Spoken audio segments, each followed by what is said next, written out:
今天我们来聊聊一个中共当局70多年来极力掩盖的话题——台湾的真相。自从1949年两岸分治以来，中共宣传了无数关于台湾的说辞，让大陆民众误以为对台湾了如指掌。然而，有些关键事实，中共始终不敢让中国人民知道。为什么中共这么害怕？今天，我们就深入探讨中共最不愿意中国人了解的台湾5大真相。这些真相不仅颠覆官方叙事，还可能让你重新思考两岸关系的本质。首先要问，台湾到底是怎么回事？在中共官方课本里，台湾被描绘成自古以来就是中国的一部分，目前只是被所谓台独分子和境外势力挟持。但这故事经得起推敲吗？让我们一步步拆解。从历史讲起，1949年前，中国的合法政府是中华民国，当时的首都在南京。然而国共内战后，国民政府退守台湾，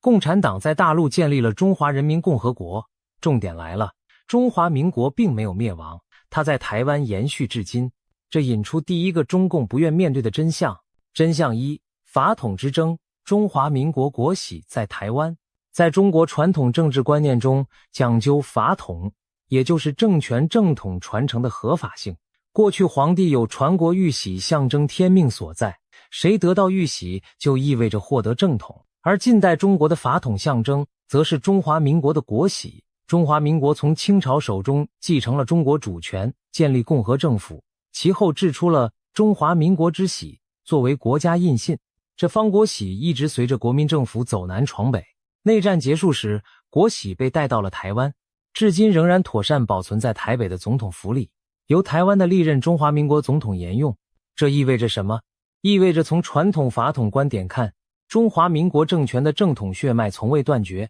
中国的法统并不在共产党手里。1949年，毛泽东建政时，虽然掌控了广大大陆疆域，但他手上没有传承自辛亥革命的国家印玺，只能另刻中华人民共和国国徽等新象征。中共自己也非常介意这一点，所以在大陆教育体系中干脆不提中华民国现在仍然存在，只称台湾当局为台湾当局或台湾地区。他们试图让人们以为中华民国早已成历史尘埃，但事实并非如此。举个例子，许多中国人可能不知道，中华民国其实是联合国创始会员国之一。在第二次世界大战结束后的国际格局中，1945年成立的联合国安理会5大常任理事国，中华民国名列其中，和美英法苏并肩。而中华人民共和国直到26年后的1971年，才通过联合国大会的表决，取代了中华民国的席位。换句话说，中华民国曾代表中国参与国际事务长达20多年。那时，全世界承认的中国政府就是在台湾的这个政权。对很多在中国长大的人而言，这可能十分震撼，因为教科书从未真正强调过这段历史。中共害怕民众意识到，原来坐落台湾的中华民国才拥有民国以来法统的延续，它的国旗、国歌、宪法乃至国玺都还在发挥作用。相比之下，中共政权从建立之初就带着造反夺权的色彩，缺乏合法传承的光环。中共为了巩固自身统治，一直声称自己才是代表中国的唯一合法政府。然而，只要中华民国一天不被消灭，中共在合法性上就始终有个隐隐作痛的对手。这也是为什么中共逢台必称中国台湾省绝不允许中华民国字眼公开出现。他生怕老百姓顺着这条线索去探究，为什么海峡对岸的小小台湾承袭着辛亥革命开创的共和国命脉，而我们脚下的政权却否定那段历史传承。这就是中共不愿让人知道的第一大真相。在法统传承上，它从未真正取代中华民国。直到今天，两岸谁是正统，其实只是一个政治角力的结果。但在历史档案中留名的传承符号那方，中华民国之玺依然静静躺在台北，提醒着世人另一种可能。真相二：联合国决议没有确认台湾属于中国。说完法统，再看国际法与外交层面。中共常对内宣传，联合国早就承认我们对台湾拥有主权，美国也承诺了一个中国原则，全世界都承认台湾是中国的一部分。但这其实是不折不扣的误导。事实上，国际社会对台湾地位的态度充满了模糊与灰色地带，远不是中共宣称的那样铁板钉钉。最典型的例子就是联合国大会第2758号决议。这项决议于1971年通过，确实将中国在联合国的代表权从中华民国转给了中华人民共和国。然而，决议的内容只有150来个英文单词，通篇没有出现台湾两字。它的重点仅在于承认中华人民共和国政府代表中国，并将蒋介石当局的代表从其非法占据的联合国席位驱逐出去。请注意，文件压根没说台湾是中华人民共和国的一部分，也没授权北京代表台湾人民。可是中共在对内宣传时，总是暗示这份决议确认了他对台湾拥有主权，借此给老百姓一种国际社会背书的错觉。事实上，就连欧洲联盟近期都公开澄清，2758号决议仅处理中国席位归属问题，没有涉及台湾主权。2025年10月，欧盟发言人明确表示，决议只是将联合国中国席位从蒋介石的代表换成中华人民共和国政府的代表，并没有提到台湾属于中国这回事。这番话在国际媒体上曝光后，引起北京当局的强烈不满。中国外交部甚至指责欧盟歪曲决议。但事实就是事实，当年联合国只是解决了谁代表中国的问题，并没有替台湾的法律地位下定论。中共极力拨弄这段历史，正说明他理亏心虚。要是真的理直气壮，又何必对几个词讳莫如深？再谈美国的态度，中共经常强调美国在中美建交公报中承认台湾是中国一部分，其实这又是话术陷阱。翻开历史文件，美国从未在公报中明确承认台湾属于中国。1972年的上海公报，美方只是表示认识到中国方面坚持一个中国的立场，但认识到不等于同意。这种外交辞令表示美国知道中方的立场，但并未站到中方立场上去。后来1979年中美建交公报，美国承认中华人民共和国是中国唯一合法政府，但同时美国国会通过台湾关系法，单方面保障台湾安全和利益。这部国内法清楚规定，美国将使台湾前途非和平方式改变为对西太平洋和平的威胁，并准备提供防御性武器给台湾。换句话说，美国虽与北京建交，却从未放弃与台湾实质来往，也没有承认台湾是北京政府治下的地区。你可能会问，既然如此，为何目前绝大多数国家不和台湾建交，而只承认北京？这背后涉及复杂的外交博弈。简单说，世界各国大多在名义上接受一个中国原则，以换取与中国大陆的外交与经贸关系，但在实际操作上，他们对台湾问题采取模糊战略。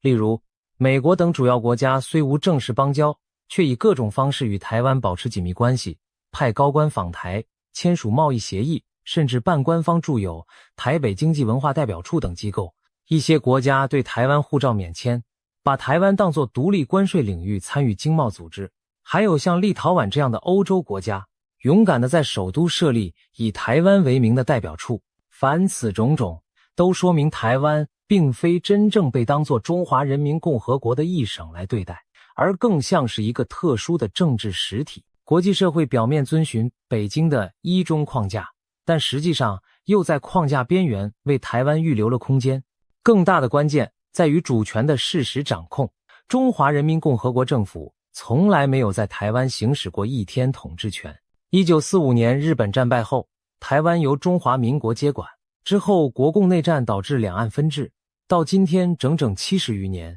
台湾都由台北的中华民国政府有效管辖。北京从未统治过台湾，既不是通过武力征服，也没有通过和平协议接管。所以当中共声称台湾自古以来就是中国的一部分时，有一层真相他只字不提。至少在现代中国史里，台湾从来不曾在中共政权治下。这种情况在国际法上称为未定的政治地位。虽然各方对主权声索各持立场，但落实到现实就是，谁也没法说自己曾代表台湾人统治过那座岛屿。中共当然不希望老百姓细究这点，因为一细究就发现他所谓的台湾省其实仅存在于地图和嘴上。综上所述，第二个真相就是国际文件并未确认台湾属于中共中国，台湾的地位在国际上是模糊且独立运作的。中共对内营造的全球公认台湾是中国一部分的印象，是经不起事实推敲的神话。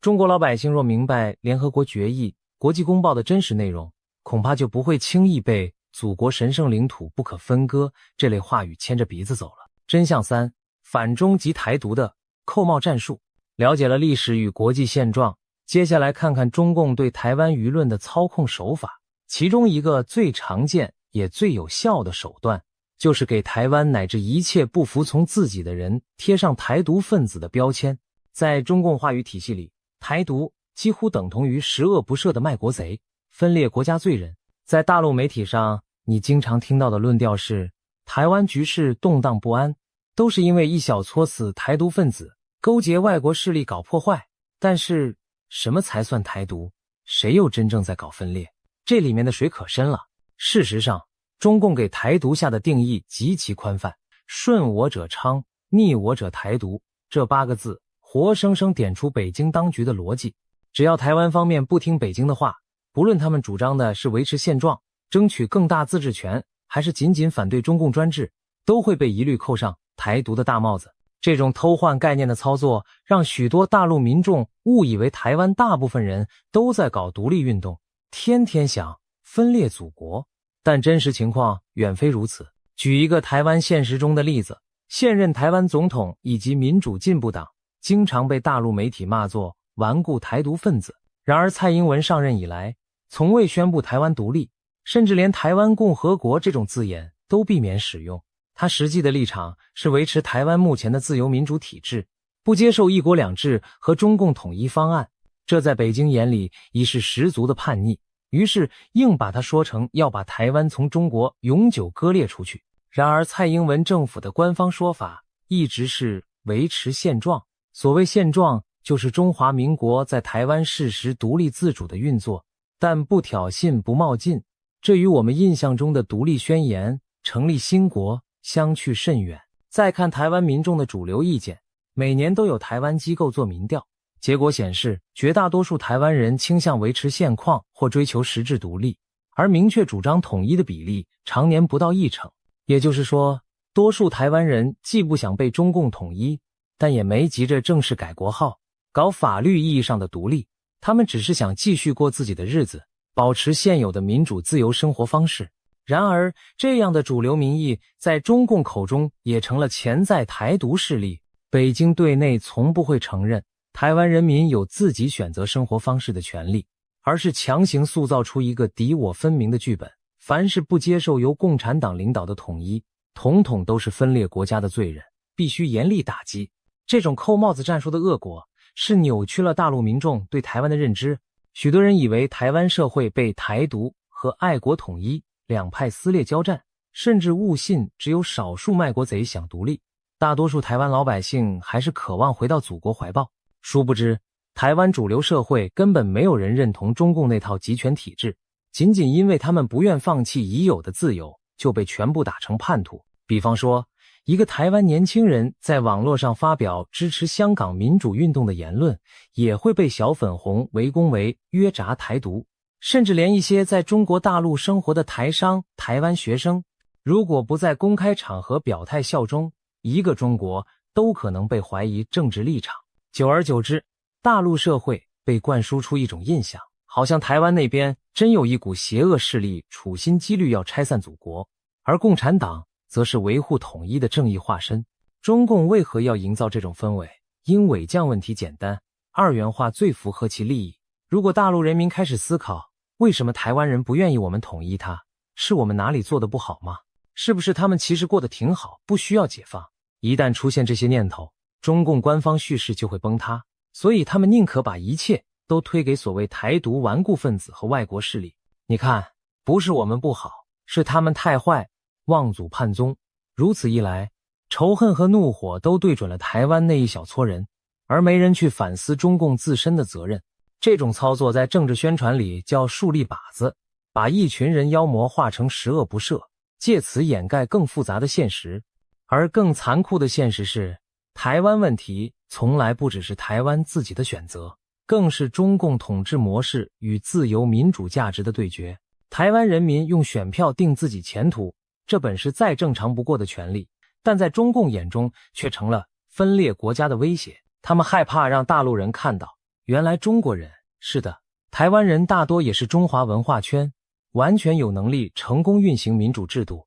过上自由幸福的生活，而且不需要共产党保护，这才是症结所在。所以，只要台湾坚持不接受中共领导，中共就会继续把台湾民选的政府贴上台独标签，把2300万追求幸福生活的普通人描绘成极端分裂分子，顺我者昌，逆我者亡的逻辑，损害的是两岸人民的互相理解。可悲的是，大多数大陆人并不知道真相，只听信宣传，去痛恨一个被符号化的台独。这第三个真相揭示了中共宣传的套路，不管台湾做什么选择，只要不符合中共利益，都会被定性为分裂国家的罪行。理解了这点，你就不难明白，为何台湾一谈到民主、自由或本土意识，就会激起北京的神经，因为在他们眼里，那统统等于台独，等于对其专制统治的挑战。真相四，一国两制只是要台湾改变，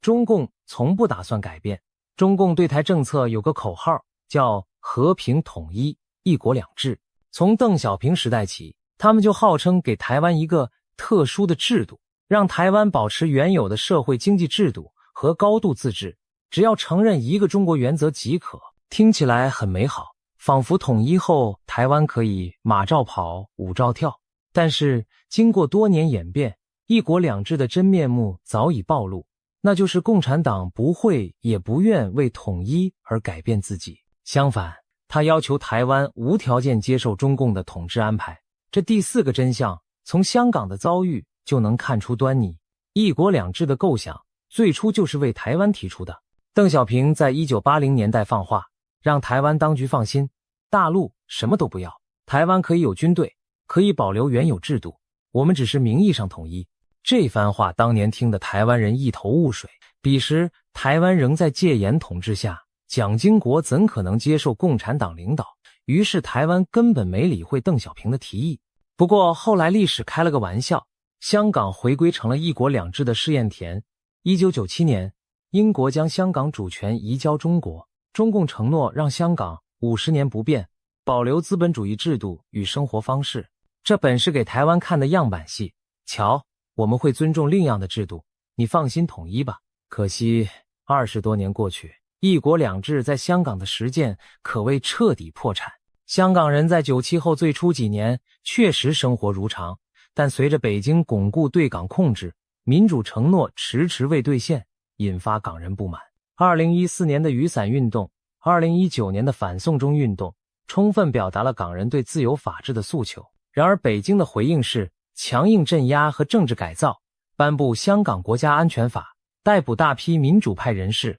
改造选举制度，确保只有爱国者、听命于中共者才能参政。短短几年，香港原本繁盛的新闻自由、司法独立几乎被摧毁殆尽，50年不变成了一句讽刺，20年出头就变了个天翻地覆。这一幕幕在全世界直播，也在台湾引发强烈震撼。原本对一国两制还抱有一丝幻想的人，此刻彻底醒悟，今天的中共根本不可能容忍一块自己的统治区域长期实行民主自由制度。哪怕香港从未要求独立，只是想维护现有生活方式，都被当局视作洪水猛兽，痛下杀手。那么试想，如果哪天台湾接受一国两制，会比香港好到哪里？中共口头上说高度自治，台湾人当家作主，但这些年来，他们又何曾展现过任何愿意自我约束、容忍不同制度的诚意？相反，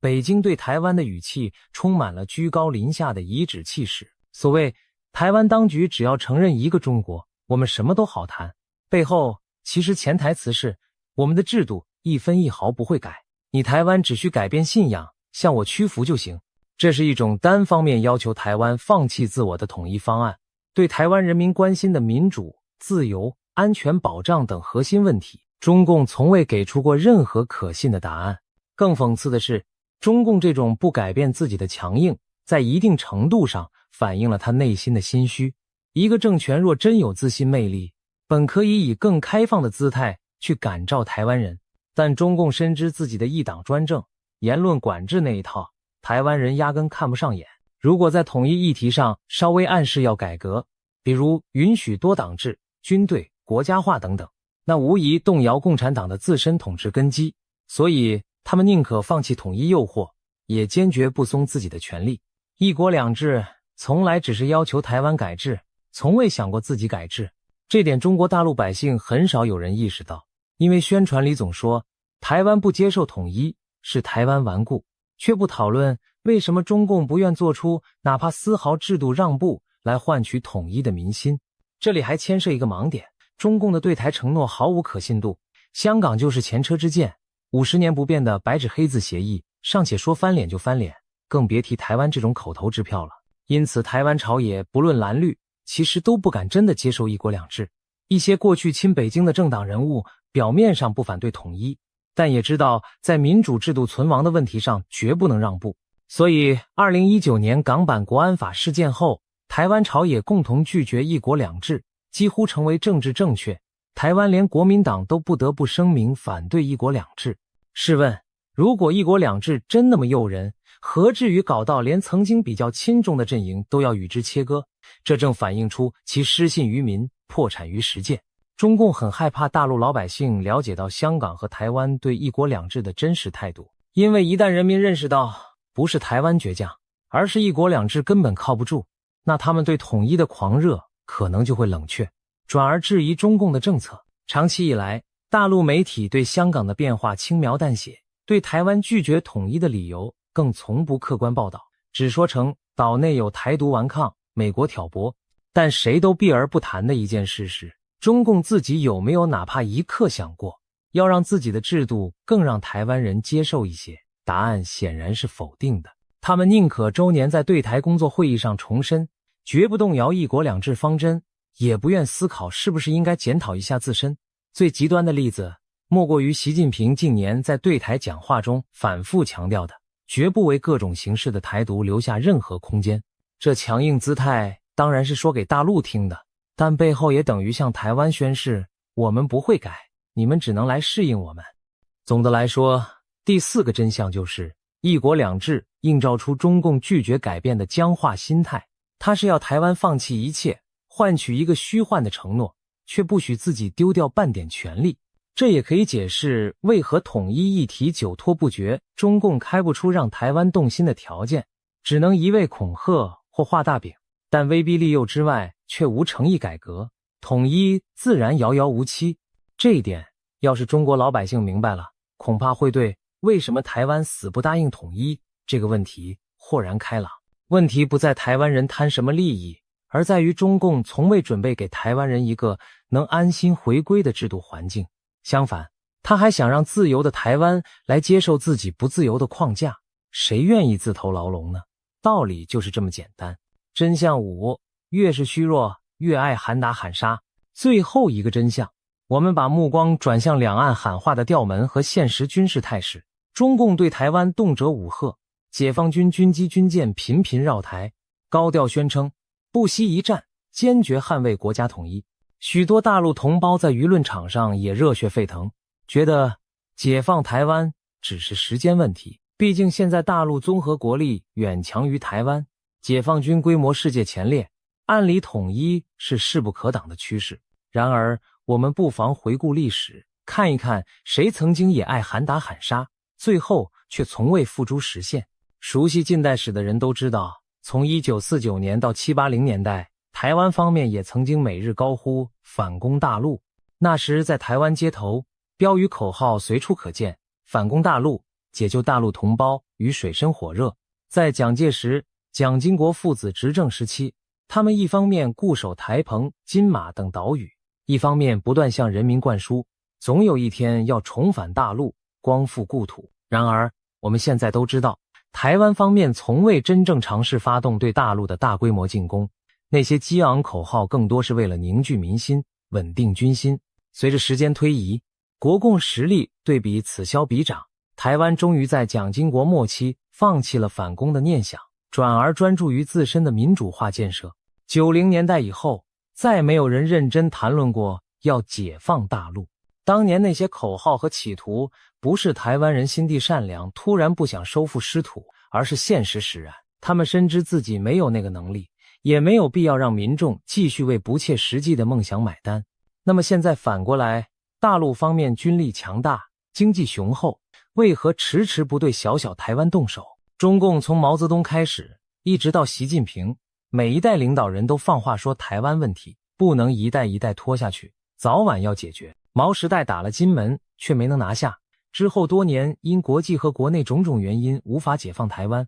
等到90年代后，大陆综合实力终于显著超越台湾，中共开始频繁举行军演，发射导弹，以示武力。但直到今天，台湾依然自主的屹立在那里，甚至经济发展、民主成熟程度比过去更上一层楼，获得国际更多的关注和支持。如果武力统一真像宣传中说的那么轻而易举、水到渠成，为何拖了70多年还未启动？这背后的原因恐怕跟当年台湾迟迟无法反攻大陆有异曲同工之处。越是高调叫嚷，越可能是实际进行困难重重。具体分析，对大陆而言，武力犯台的风险极高。首先是国际干预因素，美国已经明言不会坐视台湾被武力吞并，美军在亚太部署强大，加上日本等周边国家也有可能支援台湾，一旦开战，很可能引发一场无法掌控的区域乃至全球冲突。中共政权赖以执政的经济发展成果会毁于一旦，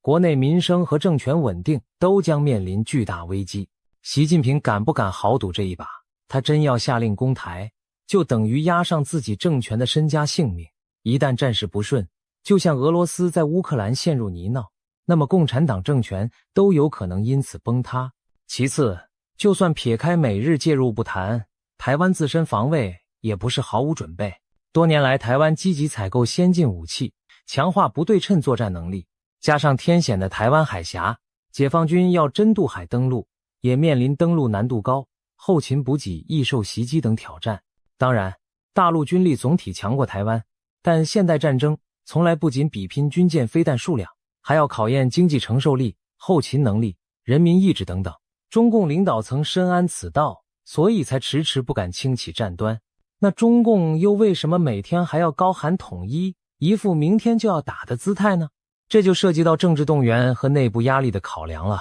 每当内政遇到困难，民族主义就成为转移视线的利器。经济下滑了，社会问题多了，喊一喊统一台湾，外部势力介入可以凝聚民心，让大家把不满转化为对分裂势力的仇恨。也因此，我们看到每逢大陆经济不景气或政治敏感时期，官方对台调门就更强硬，军机扰台次数增加，以显示强硬不妥协。但另一方面，中共并不真想在毫无准备时捅破天，它更多是在进行边缘政策，走到战争边缘，吓唬台湾和国际社会，也激发国内爱国情绪，但暂时控制不真正跨过开战的红线。这种战略我们可以称之为口头强硬，行动谨慎。回顾历史，被逼到墙角的政权往往喜欢虚张声势。当年蒋介石退居台湾，经济军事都弱于共产党，却天天放言要1年准备，2年反攻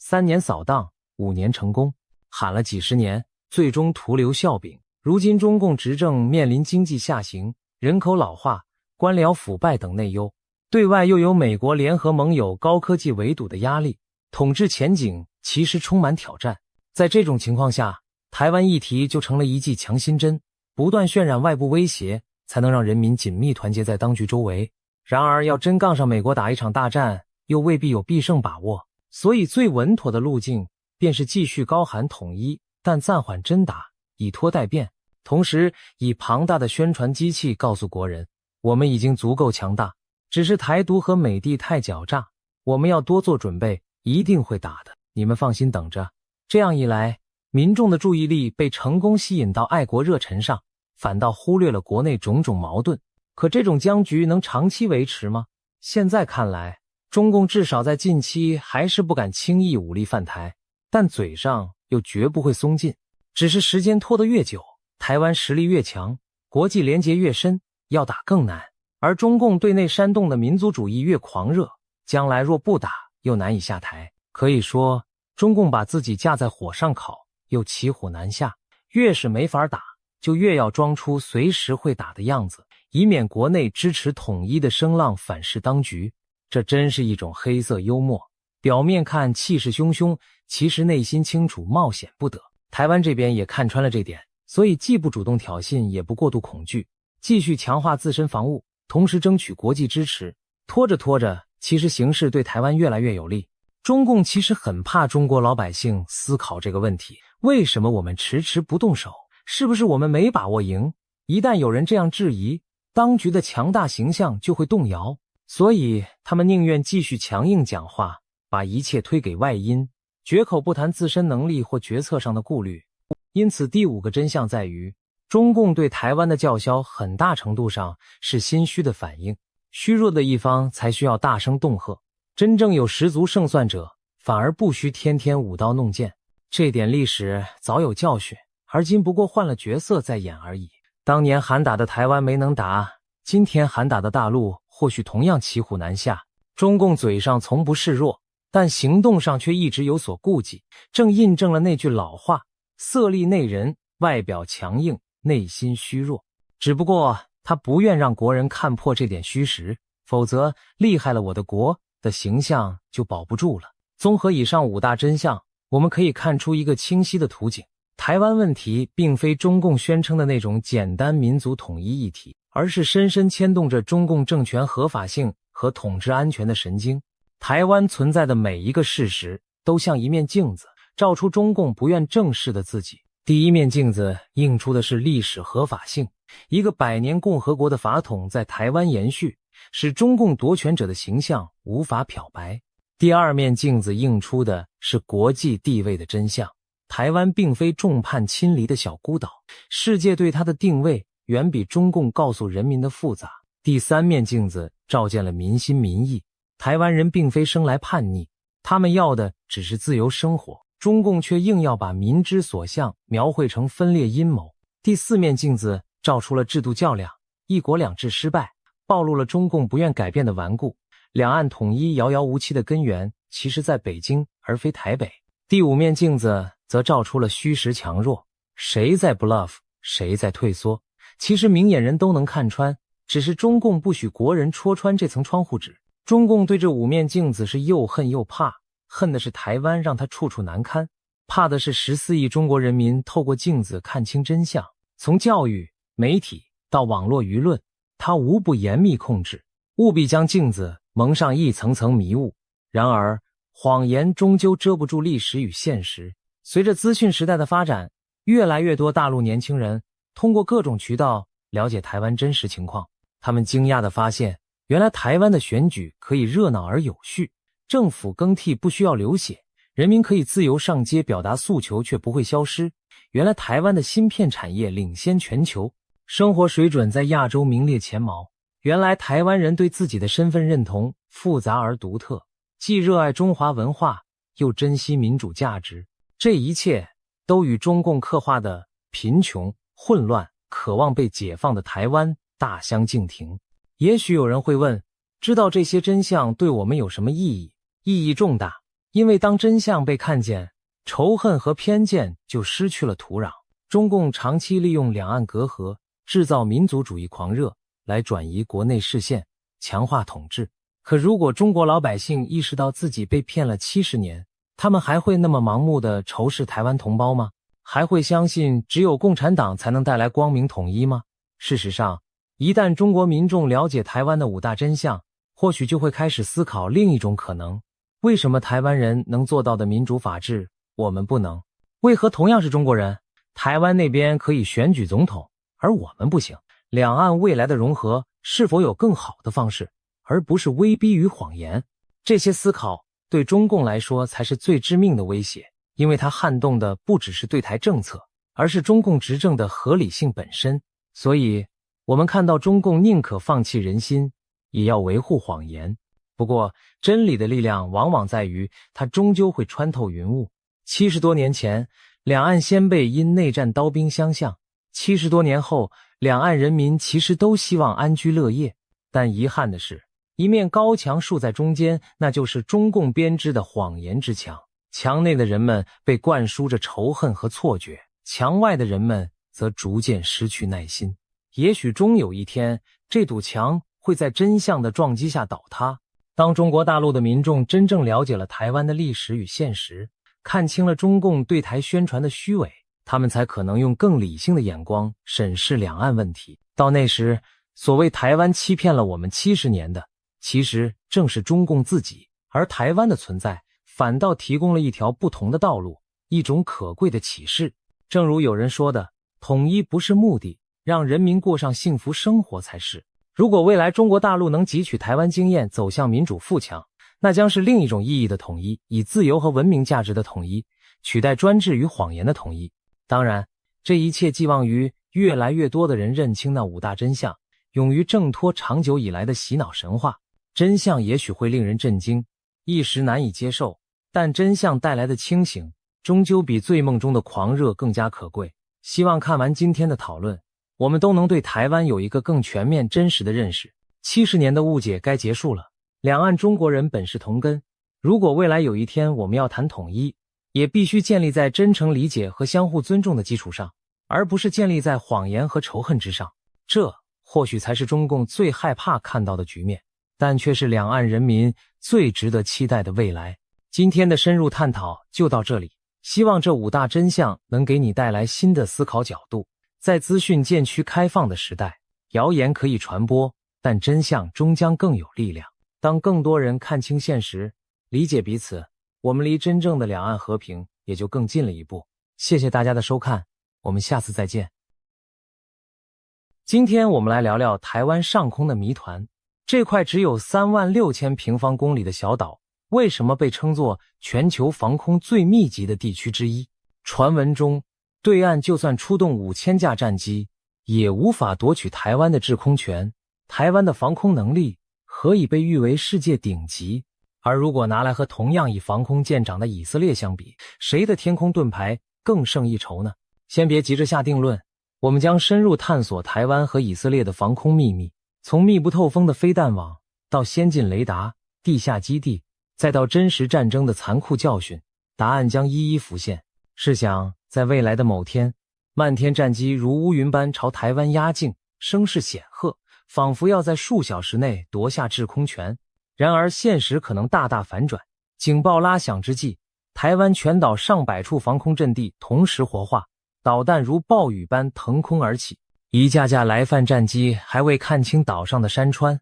就被雷达锁定，迎头撞上高速拦截弹的网络。领头的战机惊愕发现，前方不是任其驰骋的蓝天，而是一座隐形的钢铁天网。短短数十分钟内，进犯的机群纷纷折损溃散，幸存者仓皇拉升脱逃5000架战机的庞大空中武力，就这样被一张看不见的网拦了下来。这绝非夸张的电影桥段，而是许多军事专家推演台海空战时得出的结论。台湾的防空火力之密集，反应之迅捷，令人生畏。有人或许会问，台湾真的有这么厉害吗？让我们从数据和现实说起。根据外国研究报告指出，台湾的防空飞弹部署密度高居全球前列，在飞弹数量上仅次于以色列。要知道，以色列常年处于高危环境，一直被视为世界防空第1强国，而台湾的防空导弹密度竟然接近以色列，甚至在某些层面上还更胜一筹。这并非自吹自擂，而是有迹可循的事实。1996年3月，中共在台海试射飞弹，2枚东风导弹先后落在基隆港和高雄港外海，激起冲天水柱。当时台湾并无有效手段加以拦截，只能眼睁睁看着导弹落下，所幸没有造成伤亡。这场危机震动了台湾朝野，深刻意识到建立现代防空网的重要性，遂积极向美方争取先进防空系统。自1998年起，台湾陆续获得爱国者2型飞弹系统。台湾从美国引进了爱国者2型和爱国者3型防空系统，共部署了9个爱国者飞弹连，拦截弹药约有580枚，其中 PAC-3 是现役最先进型号，单枚导弹速度极快，专精拦截弹道导弹和高速战机。每套爱国者系统配备相控阵雷达，能同时追踪上百个目标，探测距离达180公里，拦截射程可达数十公里外。当敌机还在海峡上空，爱国者雷达早已将其捕捉，发射的导弹可在敌机踏入台湾上空前将之击落。最近几年，美国持续增援台湾的爱国者库存。2023年，美国首度动用总统拨款权军援台湾，其中就包括大量爱国者拦截弹，进一步充实了这张空中保护网的骨干。除了爱国者，台湾还有国产的天弓系列飞弹系统，同样扮演着高空和中程拦截的重要角色。早在1999年，天弓2型飞弹就已服役，其最大射程可达120公里，性能约介于爱国者2型与3型之间。台湾在各空军基地附近部署了约12个天弓阵地，装备天弓1型、天弓2型，发射架接近50套，备弹约500枚。最新的天弓3型更是在2015年后开始服役，射程上看200公里，据称具备拦截弹道导弹的能力，技术水准已超越爱国者3型。换言之，台湾自行打造出一张不亚于爱国者网的本土防空网。爱国者与天弓这双长矛交织成台湾高空防御的第一道天罗地网。往下一层，在中低空还有上一世代的霍克防空飞弹在发挥余热。霍克飞弹曾是美军主力中程防空系统，台湾自1960年代起装备，经过多次性能提升，至今依然是数量最多的地对空飞弹之一。目前约有10多个霍克连，库存飞弹达1000枚左右。霍克的拦截高度和射程虽比不上爱国者与天弓，大约40公里，但胜在部署广、数量多，平时散布在各战略要地，战时可迅速展开火网。虽然霍克飞弹世代较旧，国军也在持续汰换中，部分霍克阵地已逐步被天弓系统取代。然而在战争爆发初期，这上千枚霍克仍将如空中猎鹰般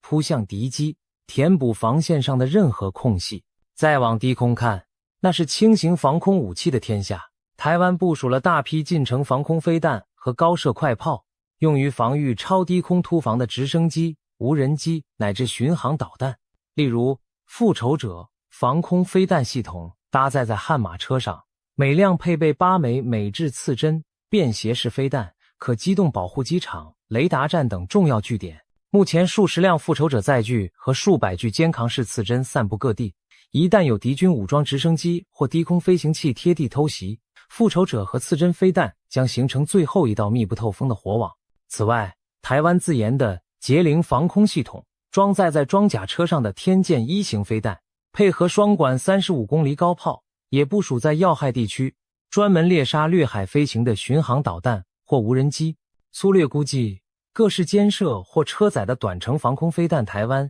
至少拥有2000枚以上，加上数量可观的20公里、35公里高射快炮，足以构筑一个低空弹幕屏障。想象一下，当敌方巡航导弹贴地飞行想躲避雷达时，等待它的可能是树丛后突然射出的刺针飞弹。当武装直升机擦着浪头企图从海岸突袭时，岸边丛林里或许早已有捷羚的炮口悄悄瞄准。台湾的低空防空网虽然不如爱国者那般引人注目，但在补盲、防御、拦截死角上同样关键。与高空的爱国者、天弓共同构成台湾高有爱国者、低有刺针的立体防空结构。纵观上述，高中低远近各类防空飞弹在台湾形成了多层次的拦截网。如果把这些飞弹的有效射程圈画在地图上，会发现台湾本岛以及周边相当范围都被一层层同心圆覆盖。难怪有军事评论员用刺猬来形容台湾全身是刺，谁碰谁受伤。一架敌机若想穿透这多层防空，必须先避开爱国者和天弓的远程猎杀，再闪躲霍克和天剑中程飞弹的追击，即便钻到超低空，也还有刺针满天飞舞，伺机而动。任何一环稍有不慎，等待他的就是被火光吞噬的下场。除了飞弹本身，台湾的防空战力还体现在先进的侦搜与指挥系统上。俗话说，眼睛和大脑往往比拳头更重要。台湾在预警探测方面有一项王牌武器，名为扑鹿爪的远程预警雷达系统。这座巨型相控阵雷达设置在新竹乐山山顶，监视范围上看3000公里，被誉为台湾的千里眼。当解放军战机还在起飞或尚未接近海峡中线，这座雷达就可能已经捕捉到动静，让国军预先掌握敌情。尤其是对于高速飞行的弹道导弹，铺路爪能在导弹刚离开发射架数十秒内就发出预警，为后续拦截争取宝贵时间。有了这样的长城雷达做后盾，台湾防空部队几乎不可能被偷袭致盲。更重要的是，台湾全岛还布满各式中短程雷达站、被动电子侦测设备，甚至在海峡上空24小时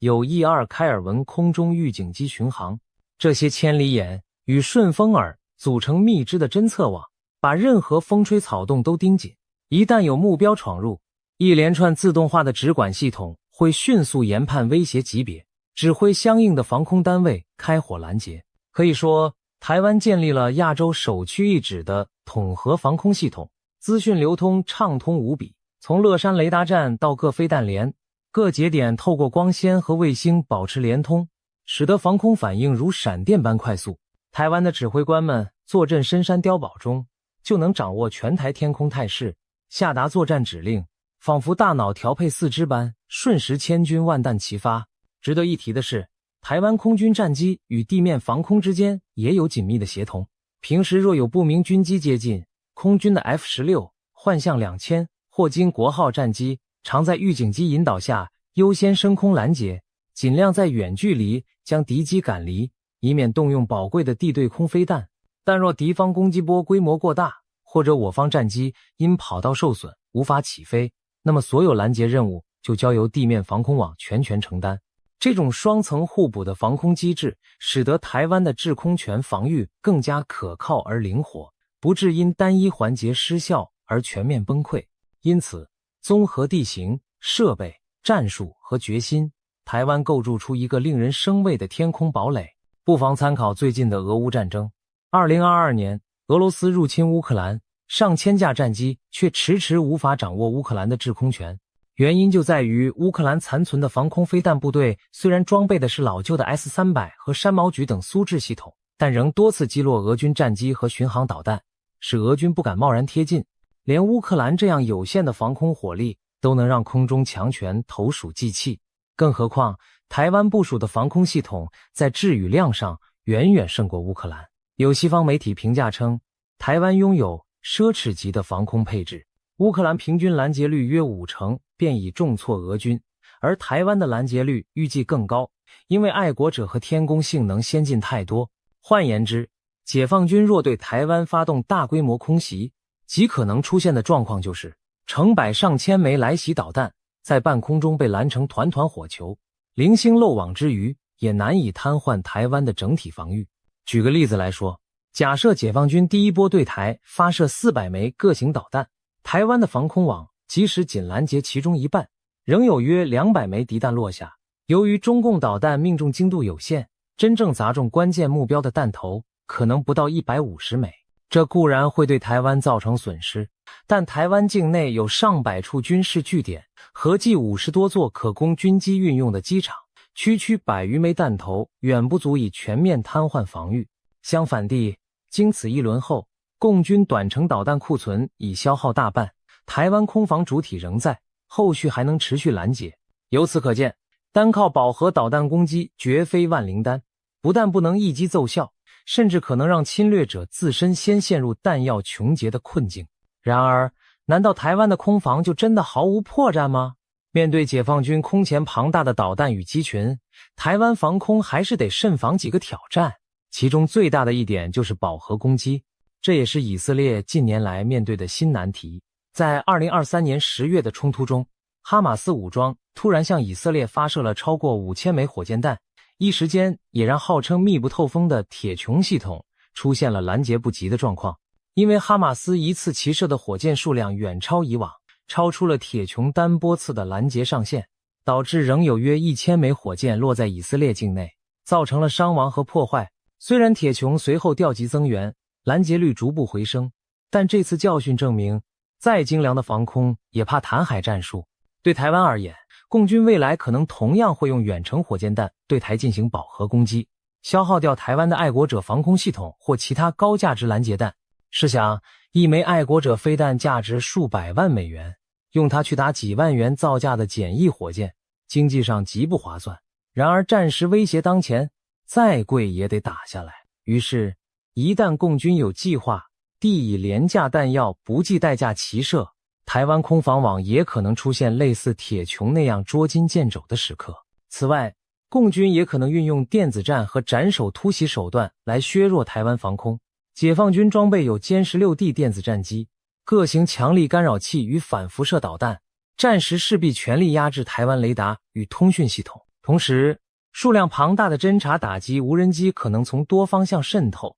寻找防空弱点进行攻击，甚至派遣特种部队潜入台湾，破坏重要雷达站或导弹阵地的行动也不能排除。这类多维度袭击将对台湾防空构成巨大的挑战。国军针对这些威胁正积极准备，包括加强雷达站工事和备援系统，确保即使主雷达受干扰毁损，也有备用雷达接替，部署少量陆基近防武器，如高速机炮和干扰设备对付小型无人机，并研发新式反无人机技术。在指挥体系上，台湾防空采用分散多重备援架构，各单位能自主演算目标，不完全依赖单一指挥中心，因此抗电磁干扰打击的存活力较高。整体而言，电战与斩首奇袭是台湾空防的另一项隐忧，必须随时提防。随着无人机和逆踪技术的不断发展，未来的防空对决恐怕将更加复杂。历史经验也告诉我们，巧妙的防空部署足以弥补技术劣势。1999年科索沃战争中，南斯拉夫防空部队曾用苏联老旧导弹击落美军号称隐形的 F-117夜鹰战机，震惊世界。这说明只要战术得当，防空系统也能捕捉并击坠先进逆踪目标。台湾国军显然也研拟了对付共军歼20隐形战机的方案，包括升级长波雷达软体，采用多站感测、交叉定位等方式，以提高发现逆踪飞机的概率。只要台湾的探测网和武器保持运作，解放军即使拥有逆踪战机，也不敢贸然闯入台湾的防空识别区，否则稍有不慎，就可能重演 F-117被击落的戏码。我们转头看看中东，以色列的防空体系长期被誉为全球第一，这套体系的形成与以色列数十年来血与火的战争历练息息相关。早在1967年六日战争中，以军先发制人，瘫痪阿拉伯联军空军，取得了战场制空权。然而1973年赎罪日战争时，以军战机遭到埃及、叙利亚部署的苏制防空导弹重创，损失惨重，迫使以色列痛定思痛，加强防空。此后，以色列在保持强大空军的同时，投入研发各层级的地对空导弹，从爱国者到自制的舰式反导，不断完善自己的盾牌。另一方面，以军在局部战争中积累了丰富经验，例如1982年黎巴嫩贝卡谷地行动中，他们运用无人机诱饵和电子战干扰，一举摧毁叙利亚20多座防空阵地，创下防空网被突破的经典战例。经过这些血的教训洗礼，以色列的空防日益强固全面。2023年10月，哈马斯的大规模袭击再度考验了以色列。哈军向以色列发射超过5000枚火箭弹，让号称固若金汤的铁穹防御系统一度出现拦截缝隙。但以色列空防体系的韧性随即展现，尽管第一波攻击造成损害，以色列很快调集增援电池，补充拦截弹，使铁穹拦截率回升。随后几天里，面对后续的火箭齐射，以色列还是稳住了阵脚。从这次冲突可以看出，以色列的防空体系拥有多层备援和强大的持久作战能力。以色列的防空策略与台湾有相似，也有相异。相似的是，两国都建立了多层级、多系统整合的防空网，密度之高在全球名列前茅。相异的是，两国面临的威胁类型和资源条件不同，因此在防空侧重上略有差别。我们可以从几个面向来比较。防空导弹密度，两国难分伯仲。就总体飞弹数量与国土面积比例而言，以色列长期以来被认为是全球防空最紧密的国家之一，但台湾几经增强后也直追在后。据估计，以色列部署有约10套铁穹、数套大卫弹弓、剑士和爱国者系统，拦截弹药总数在数千枚上下，而台湾各型防空飞弹的实际库存超过6000枚，密度名列世界前茅。如果以每平方公里拥有的防空火力计算，台湾和以色列都远超其他国家。更有意思的是，若只比较中程以上防空火力，台湾甚至可能比以色列更密集，因为以色列主要依赖空军来对付敌机，并没有像台湾这样针对大规模敌机侵袭部署如此多的中远程防空飞弹。拦截目标类型方面，以色列擅长对付火箭弹和弹道导弹等威胁，台湾则专注于猎杀喷气式战机和巡航导弹。以色列几十年来头痛的是邻国与恐怖组织的火箭弹和飞弹袭击，所以他们研发的系统从低到高覆盖了火箭弹、迫击炮弹、巡航导弹、战术弹道导弹等多种目标。尤其铁穹专为拦截火箭雨而生，这正是台湾目前欠缺的能力。假如共军如同哈马斯般朝台湾密集齐射上千枚小型火箭弹，台湾现有的爱国者或天弓飞弹确实不适合对付如此廉价而量大的威胁，有流弹打麻雀之忧。而在对付高性能战机方面，台湾的防空系统明显更有针对性和优势。台湾建立了完整的远中近程防空飞弹网，加上己方空军拦截支援，在面对大规模先进战机来袭时，抵抗力应比以色列更强。毕竟以色列周边近年来少有强大空军威胁，他们主要靠自家战机制空，地面防空更多是防飞弹，而台湾每天都要应对临近空域出没的共机，在实战化监控与驱离方面经验丰富。一旦真有成群结队的歼16、歼20扑来，台湾的防空网将兜头迎战，这正是他长期准备的剧本。反弹道飞弹能力上，以色列稍占优势。以色列拥有剑3这种能在大气层外拦截中远程弹道导弹的尖端武器，而台湾目前最强的反导武器爱国者3型，主要用于拦截射程数百公里级别的短程弹道导弹。如果解放军发射更远程的飞弹，例如东风17或洲际弹道导弹，对台湾本土进行打击，台湾现有系统或许力有为待，可能需要美军介入拦截或依赖其他非常手段。所幸以目前局势推断，解放军侵台主要还是会使用短程弹道导弹和巡航飞弹，这些正是台湾的爱国者和天弓有能力对付的部分。长远而言，台湾若能取得更高层的反导利器，如美制萨德，则更趋完备。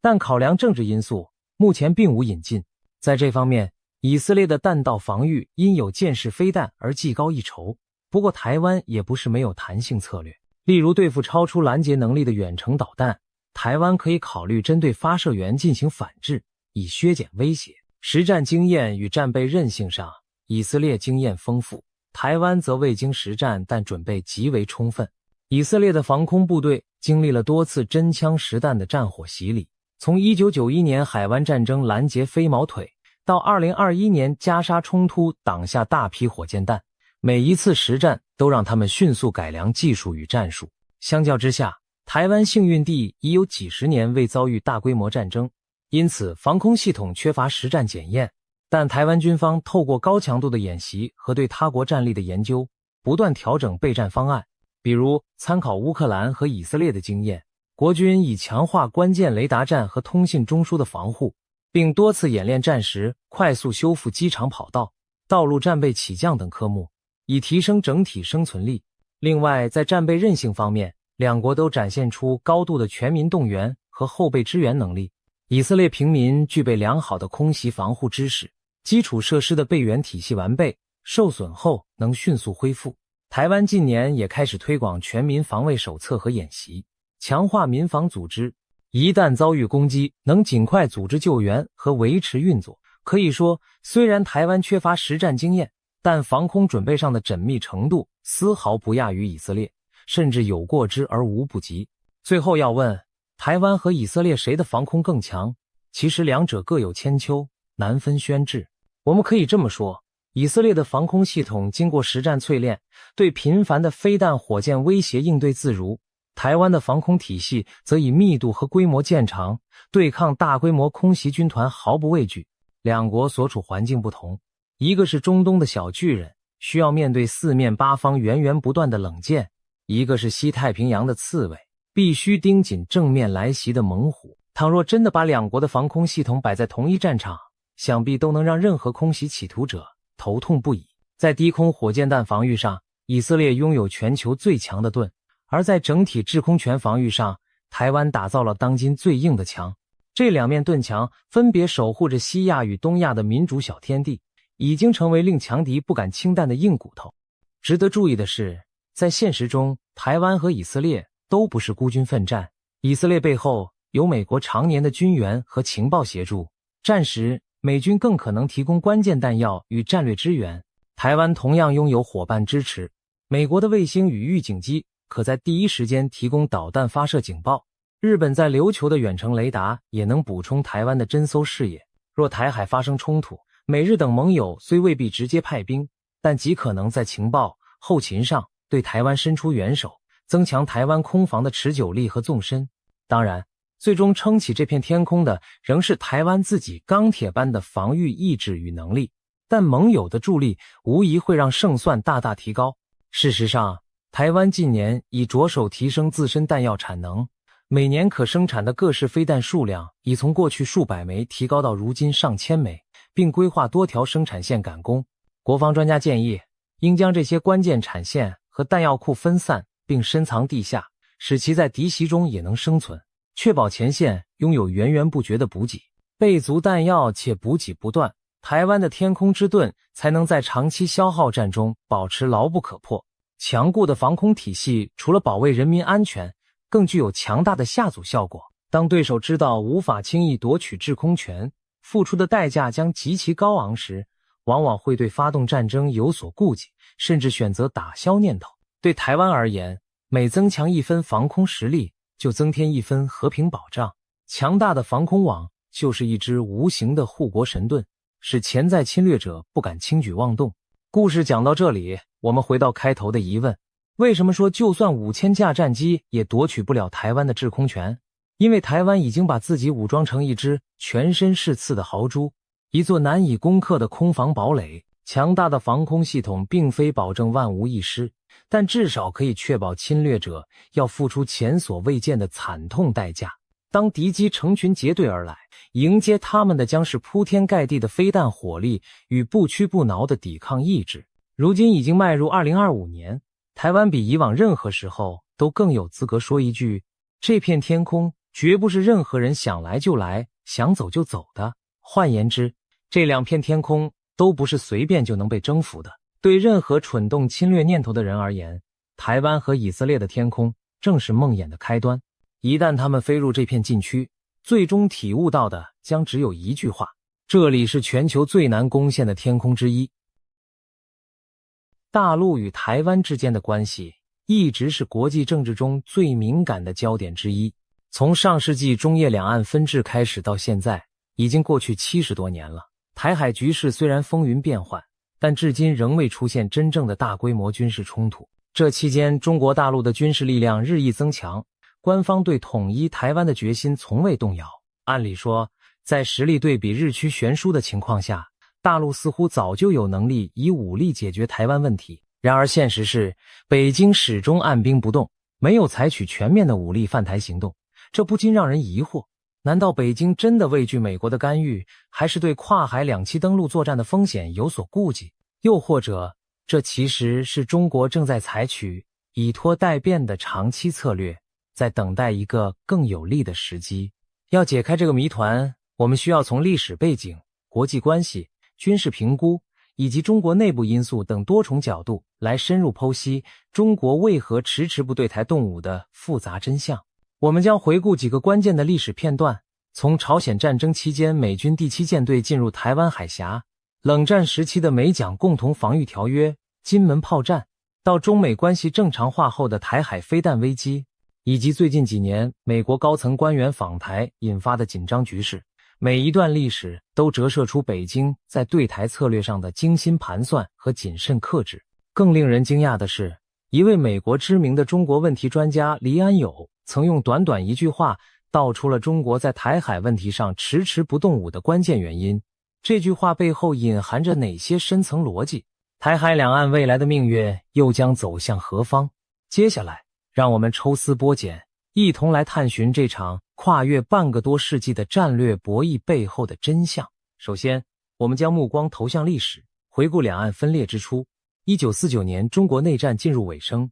中华人民共和国成立，中华民国政权撤退至台湾。毛泽东原本也计划乘胜追击解放台湾，并在苏联协助下着手组建海军，研拟渡海登岛方案。然而时局瞬息万变，关键转折点出现在1950年6月，朝鲜战争爆发。就在同年年初，美国国务卿艾奇逊曾发表谈话，称美国的太平洋防线不包含台湾，这让北京一度认为美国不会干涉解放台湾的行动。然而6月的韩战打破了这个判断，当月美军第7舰队奉杜鲁门总统之命驶入台湾海峡，宣誓拦阻任何一方改变台海现状，这等于为台湾穿上了一层保护衣，也让解放军原本可能的登岛计划被迫搁置。对北京而言，这是头一次直接感受到美国武力介入台海事务所带来的严峻现实。在朝鲜战场上，中美两国已经短兵相接，北京不愿在同一时间再与美军在台湾海域爆发冲突。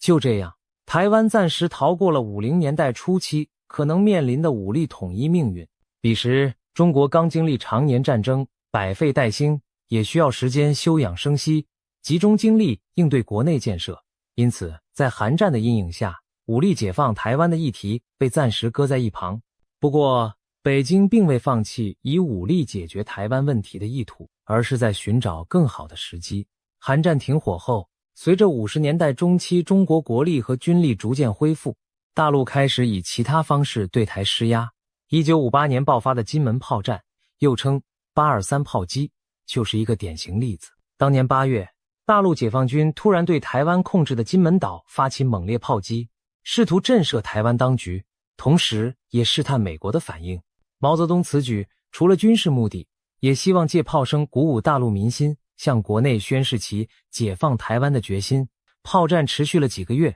使得台海局势一度高度紧张。美国当时与中华民国政府签有共同防御条约，美军不仅协助台军运补，甚至考虑过使用战术核武来防止共军登岛。可见，北京的挑战引发了美方极为强硬的反应。在美强力支持下，金门最终没有失守。这场炮战以北京宣布单方面停火而告终，之后演变为单日打、双日停的隔日炮击模式，一直延续到70年代初。据史料记载，毛泽东下令隔日炮击，保存实力的同时，也不使美方难堪。金门炮战显示出北京虽有决心以武下阻台北，但也谨慎地控制冲突规模，避免升级为与美国正面开战。对北京而言，彼时人民解放军的海空军实力有限，跨海登陆作战的确存在巨大风险，而美国干预更是不可测的威胁。由此可见，早在冷战高峰期，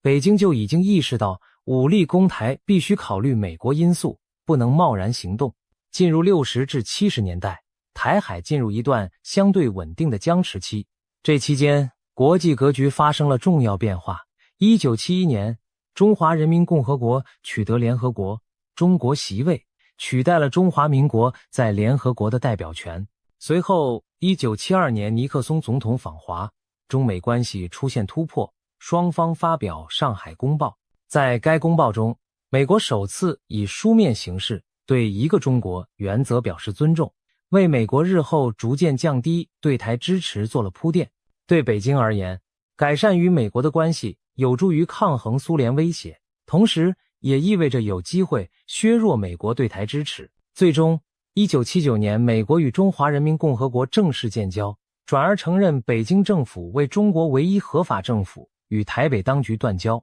美军也在同年撤出了台湾，台北驻军、美军顾问团等完全撤离，台湾失去了长达数十年的美军保护伞。表面看来，这似乎为北京武统台湾移除了最大的国际障碍。然而事实并非如此简单。就在中美建交同年，美国国会通过《台湾关系法》，承诺继续向台湾提供防卫性军事装备，并声称任何试图以非和平方式决定台湾前途的行为，都将构成对西太平洋地区和平与安全的威胁，美国将予以严重关切。换言之，外交上美国不再与台湾有正式同盟，但通过国内立法，美国实际上给台湾提供了一道安全网。北京当局自然明白这部法律的含义，美国并未真正放手台湾，一旦大陆诉诸武力，美国极可能以某种方式介入。在此背景下，邓小平时期的中国对台政策转趋谨慎务实。更加强调和平统一、一国两制的倡议。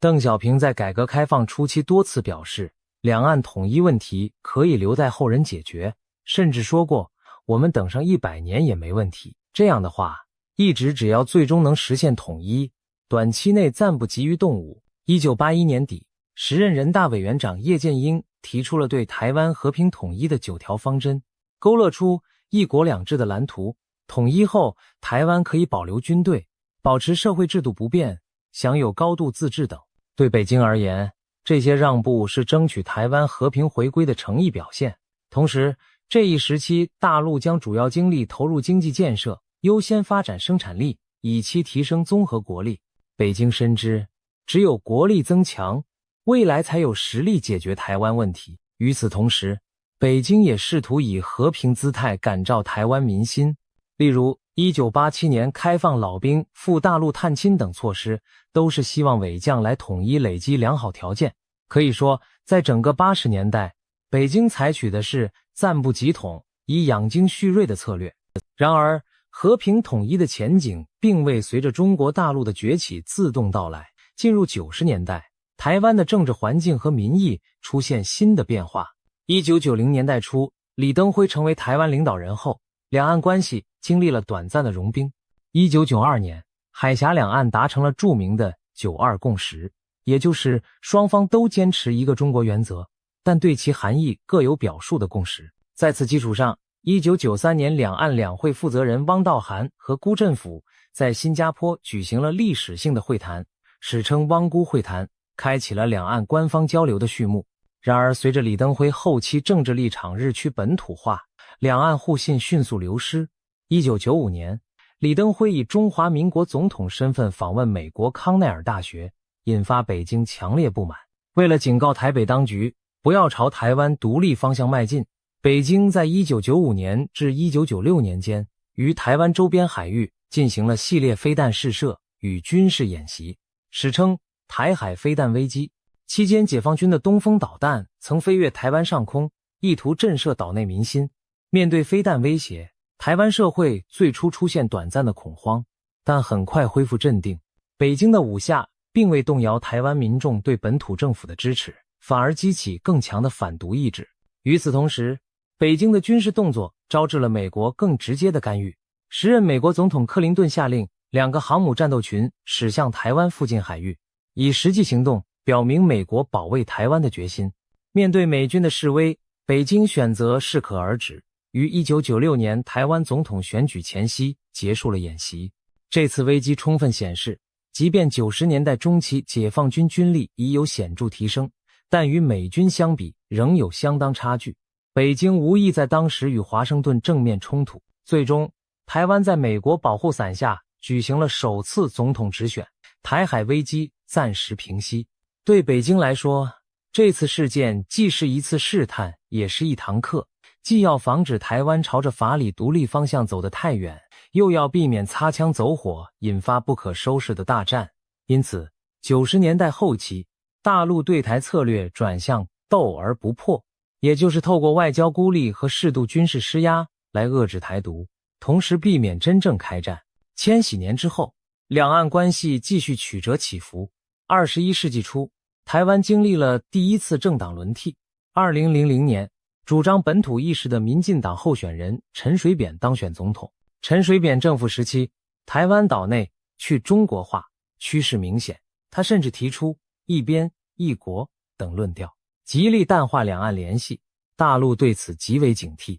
2005年，北京通过反分裂国家法，将防止台湾分裂明确入法，宣示如果出现台湾正式走向独立等重大事变，大陆将不承诺放弃使用非和平手段。这部法律是对台独势力发出的严厉警告，也是在为日后可能的武统行动寻找法律依据。值得注意的是，北京仍然将主动发动攻击作为最后不得已的选项，而非立即采取行动。事实上，2008年前后，两岸关系一度迎来缓和契机。马英九执政后奉行较为友善的两岸政策，宣示不统、不独、不武，两岸交流迅速增多，经贸联系愈发紧密，还签署了海峡两岸经济合作架构协议 ECFA。等重要协议。两岸关系最热络时，每年有数百万陆客赴台观光，双方几乎形成半个经济共同体。2015年，习近平与马英九在新加坡实现了两岸领导人历史性会面，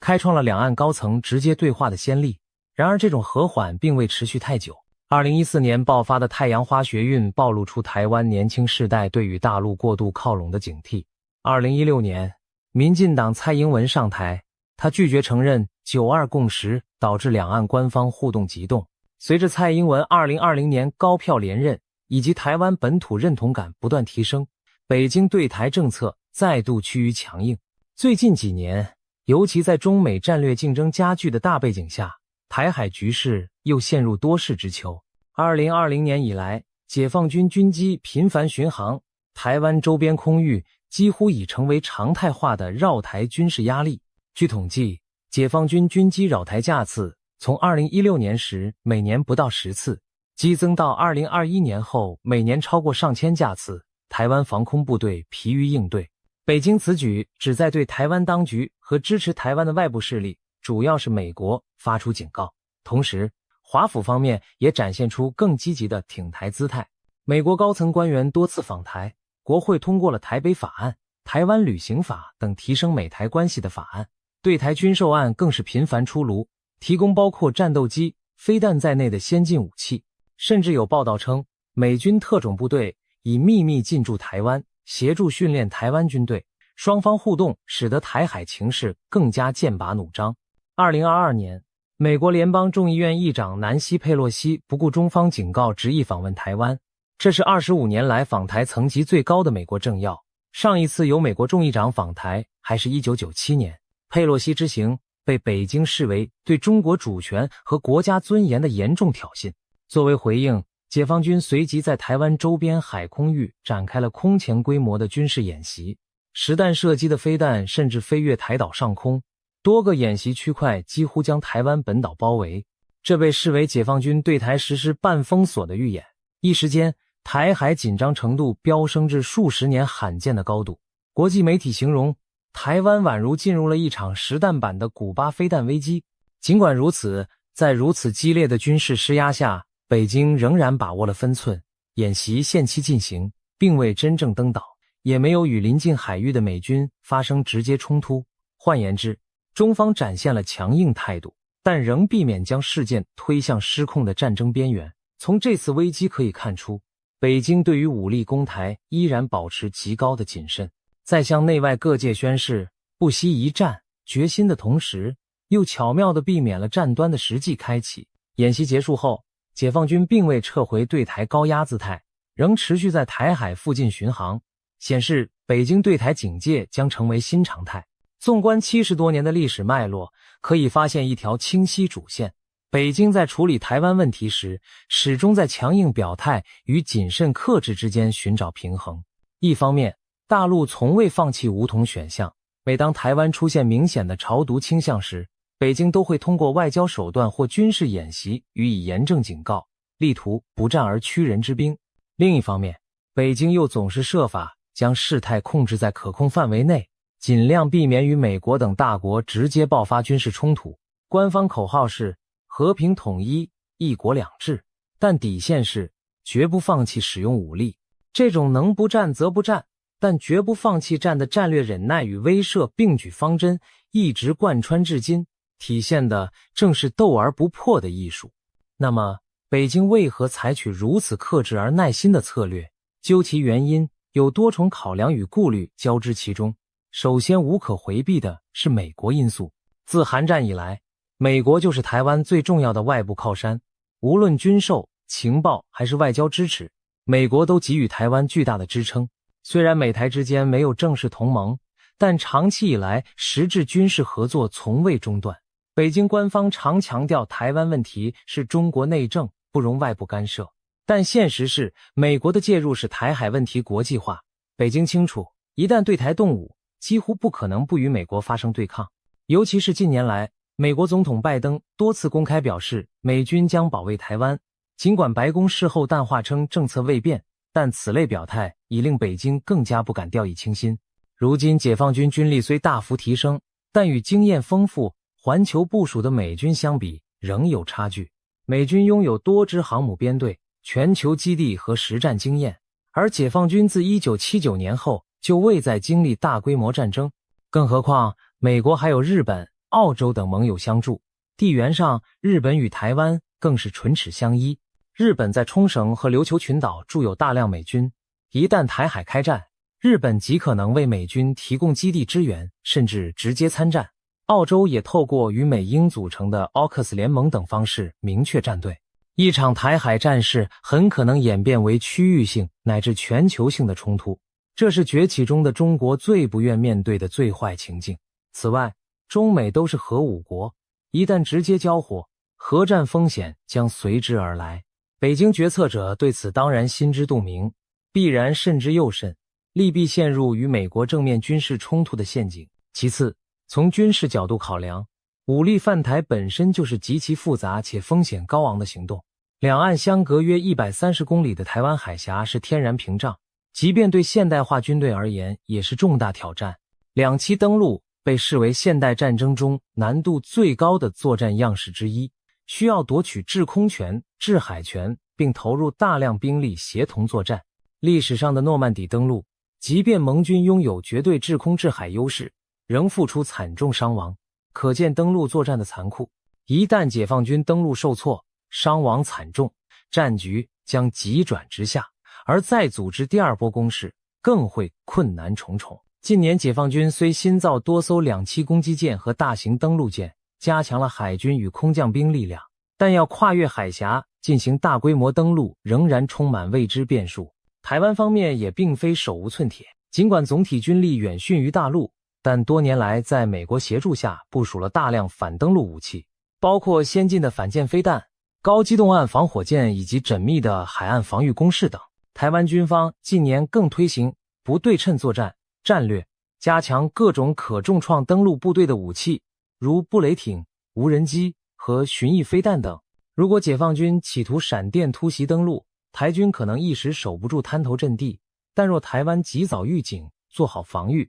在滩头重创登陆部队，战局就可能陷入拉锯。战争从不按剧本发展，一旦僵持拖延，国际介入的可能性将大幅上升，局势对中国更加不利。北京深知武统行动必须确保速战速决，但要获得这种绝对把握殊为不易。有军事专家推测，攻台初期双方伤亡恐以万计，这对习惯和平的大陆社会将是巨大的震动。因此在畏惧绝对胜算前，领导层不敢轻易贸然出击。第三，经济与国际环境的顾虑不可小觑。中国经济经过数十年高速增长，已成世界第二大经济体，与全球体系高度融合，两岸每年贸易额高达数千亿美元，台湾也是大陆半导体等产业的重要供应者。如果对台动武，引发西方国家全面制裁和封锁，中国的对外贸易、技术进口、金融体系都将遭受巨大冲击。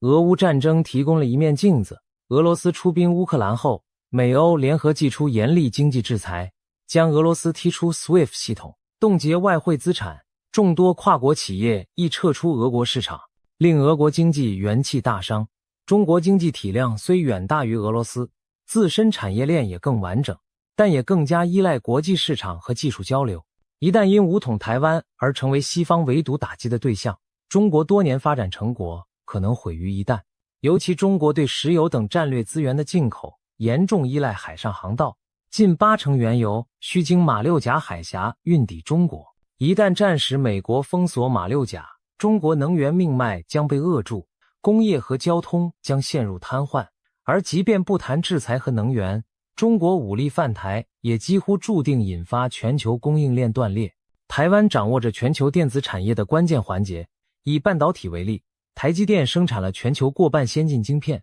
若台海爆发战争，台湾的半导体产业将被毁灭或中断，中国自身的科技工业也将遭受沉重打击。北京当然不愿轻启战端，把自己辛苦建立的现代化经济置于险境。此外，国际舆论和外交压力也必须考量。台湾问题在国际上高度敏感，如果大陆率先发难，即便一些发展中国家理解中国立场，西方几乎肯定会将中国描绘成侵略者，以此联合更多国家对华施压。中国苦心经营的国际形象将毁于一旦，外交空间大幅压缩。对一向注重国际声望和长远布局的中国领导层而言，这些都是绝不能忽视的成本。第四，国内社会稳定与政权安全的考量同样影响决策。中共执政以来，政权合法性部分建立在民族舆情和国家统一的承诺上，收复台湾在官方话语中被视作民族复兴大业的重要一环。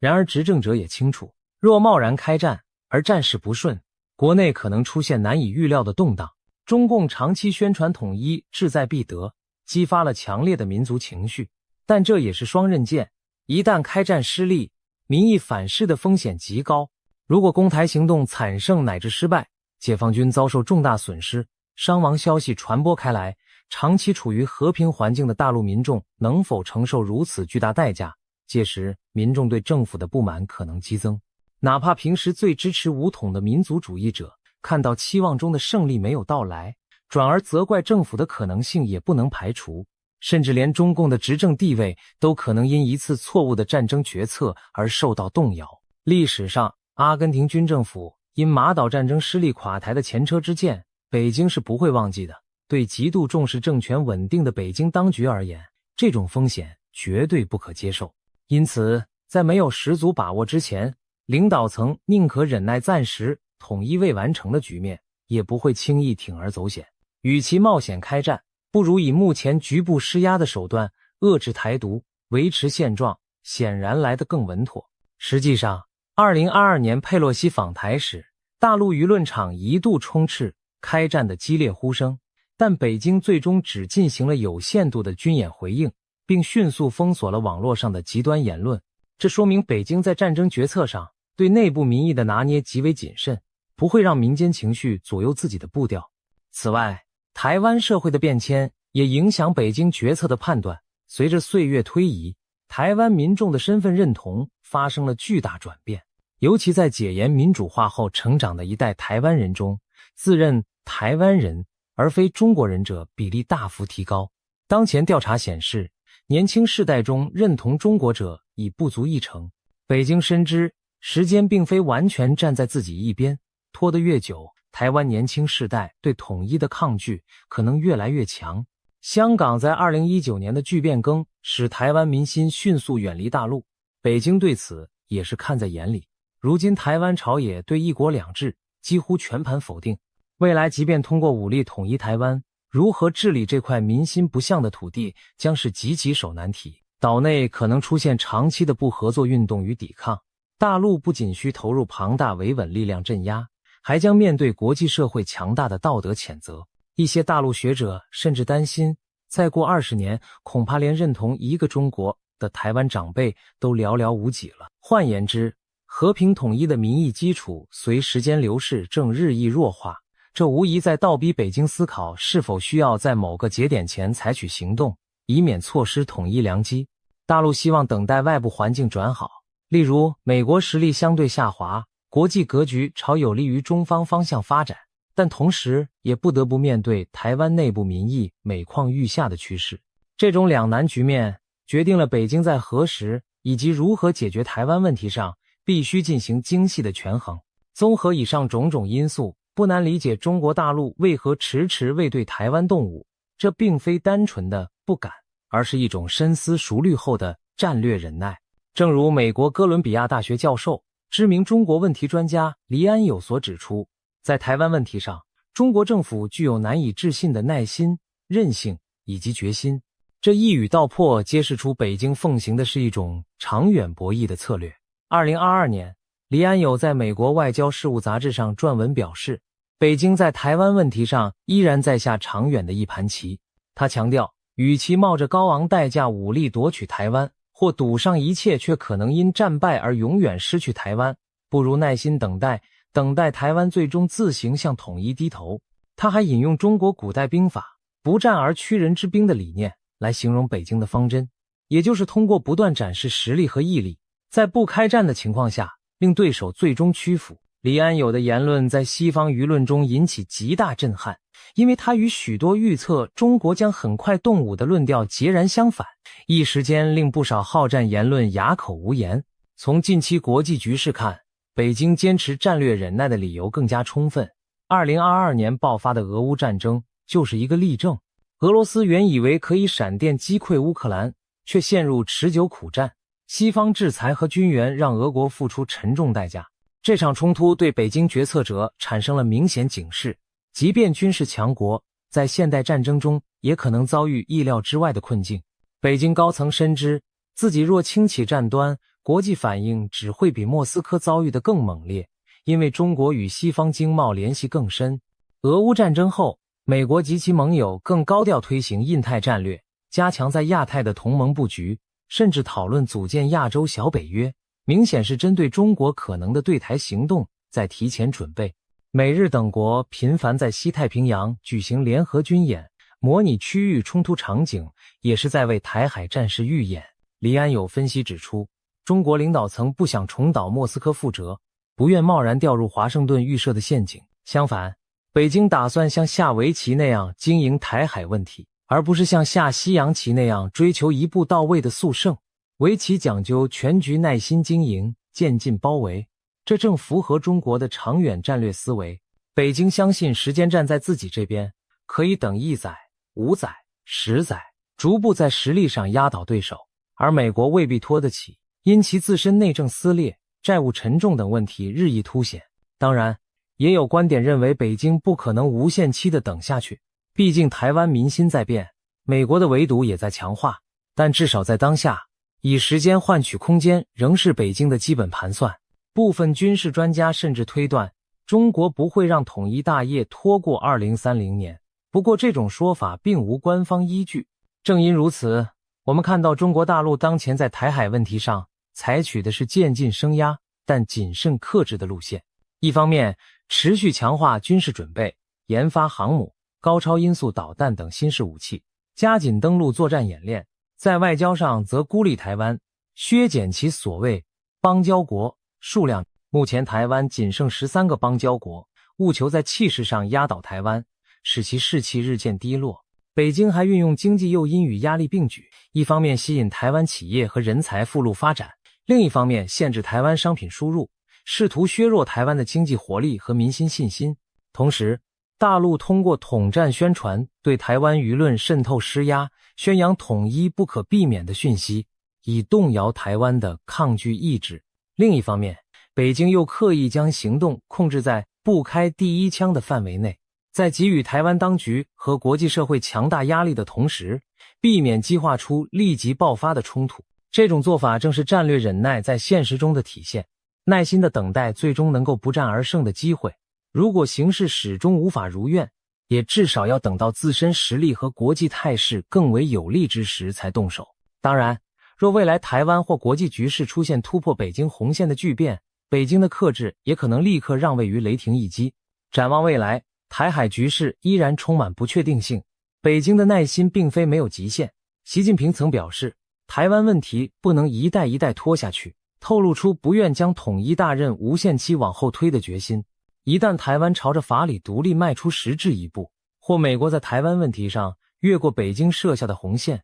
例如直接派兵驻扎台湾，战略忍耐的空间就会消失，武力一击的决心将大幅提高。届时北京很可能立即启动既定的作战方案，不给台湾和美国额外准备的时间。在中国国内，统一台湾被视为民族复兴的重要标志。随着中国综合国力在21世纪中期趋近乃至超越美国，北京或许会更有信心，也更有压力在那时了结台湾问题。有分析推测，2027年前后适逢解放军建军100周年，2035年是解放军既定的现代化目标年，2049年又是中华人民共和国建国100周年。这些时间节点都可能成为北京考虑解决台湾问题的窗口，但这些仅属猜测，真正决定因素仍是当时的实力对比和国际环境。如果10年、20年后，中国军力足以压制美日联军，经济足以承受制裁风暴，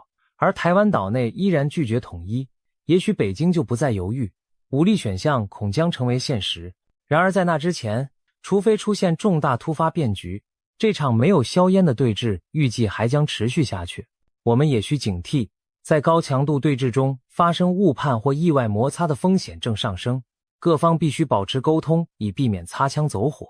总而言之，中国为何不敢武统台湾的背后，是一场复杂的耐心博弈。这并非出于胆怯或仁慈，而是一种高层次的战略计算。北京在等，他等待的不仅是更强大的军事实力，更是一个更好的时机。他考量的不仅是能否打赢战争，还包括打赢后要付出的代价，以及由此引发的长远影响。从历史经验到现实局势，中国大陆选择暂缓动武，以时间换取优势，以拖待变，静观其变。当然，这场漫长的博弈对台湾而言也是一道严峻课题。和平与战争之间，台湾如何在夹缝中确保自身安全与发展？未来台海的走向取决于北京战略忍耐的持久度、华盛顿介入意志的强弱，以及台湾民心凝聚与应变的智慧。70多年的坚持与克制换来了当下脆弱的平衡，我们只能希望各方继续保持冷静，不轻易打破这得来不易的和平。毕竟，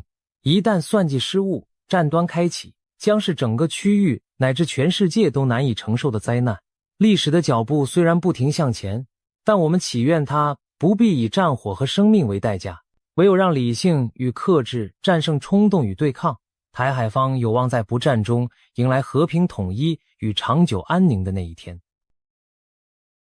今天我们来聊聊4亿中国人神秘消失的谜团。最近几年，中国社会出现了一种诡异的现象，许多地方人烟稀少，热闹不在。以往人潮汹涌的城市街头，如今变得冷冷清清。往年熙熙攘攘的商场和地铁站，现在常常空荡荡。就连一向人满为患的春节旅游景点，平日里也少有人迹。一些偏远乡村更是门可罗雀，很多村子只剩下零星的老人在留守。人们不禁要问，号称14亿人口的中国人都去哪了？有网友分享了自己的亲身经历，他说，以前村子里红白喜事此起彼落，孩童嬉戏打闹不绝于耳，如今村里却长期笼罩在一片死寂之中，几乎每隔几天就响起一声丧钟。他不禁怀疑，我们国家真的有14亿人吗？如果真有这么多人，为什么村里也没人，城里也没人，大家都去哪儿了？同样的疑问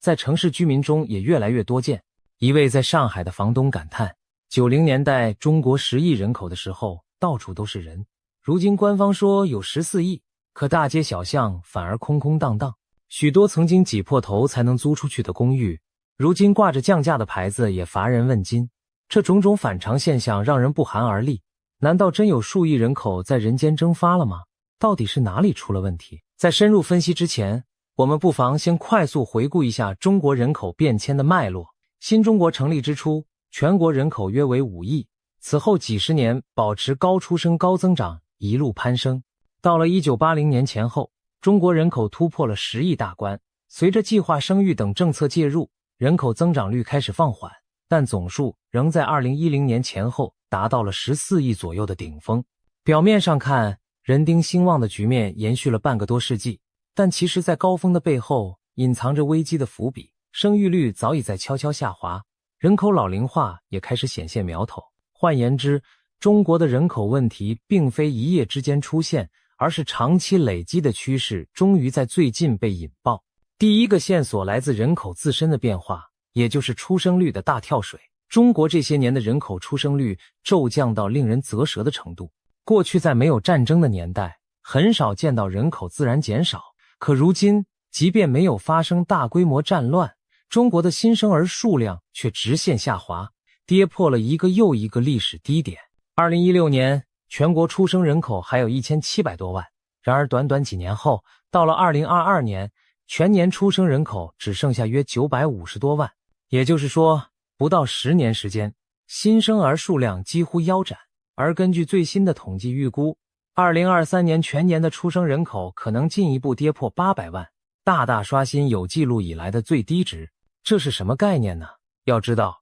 在战火纷飞、百姓颠沛流离的抗战年代，每年的出生人口都不曾低于1000万。然而在和平时期，物质充沛的今天，新生儿却少得比战争时还惨。难道我们遇到了比战争更可怕的敌人？上世纪80年代开始实施的计划生育政策，曾经强制每对夫妇只生一个好。那时候人们想尽办法躲避检查，也要多生孩子，导致官方不得不夸口说少生了4亿人。可是如今国家放开到3胎，甚至提供各种奖励，年轻人却更加不愿意生了。此外，计划生育年代重男轻女的传统观念也带来了严重后果，性别比例长期失衡，许多家庭为了传宗接代而选择终止女胎，导致男孩出生数长期远高于女孩。目前中国男性比女性足足多出3000多万人，这些难以找到配偶的光棍意味着上千万个家庭无法组建，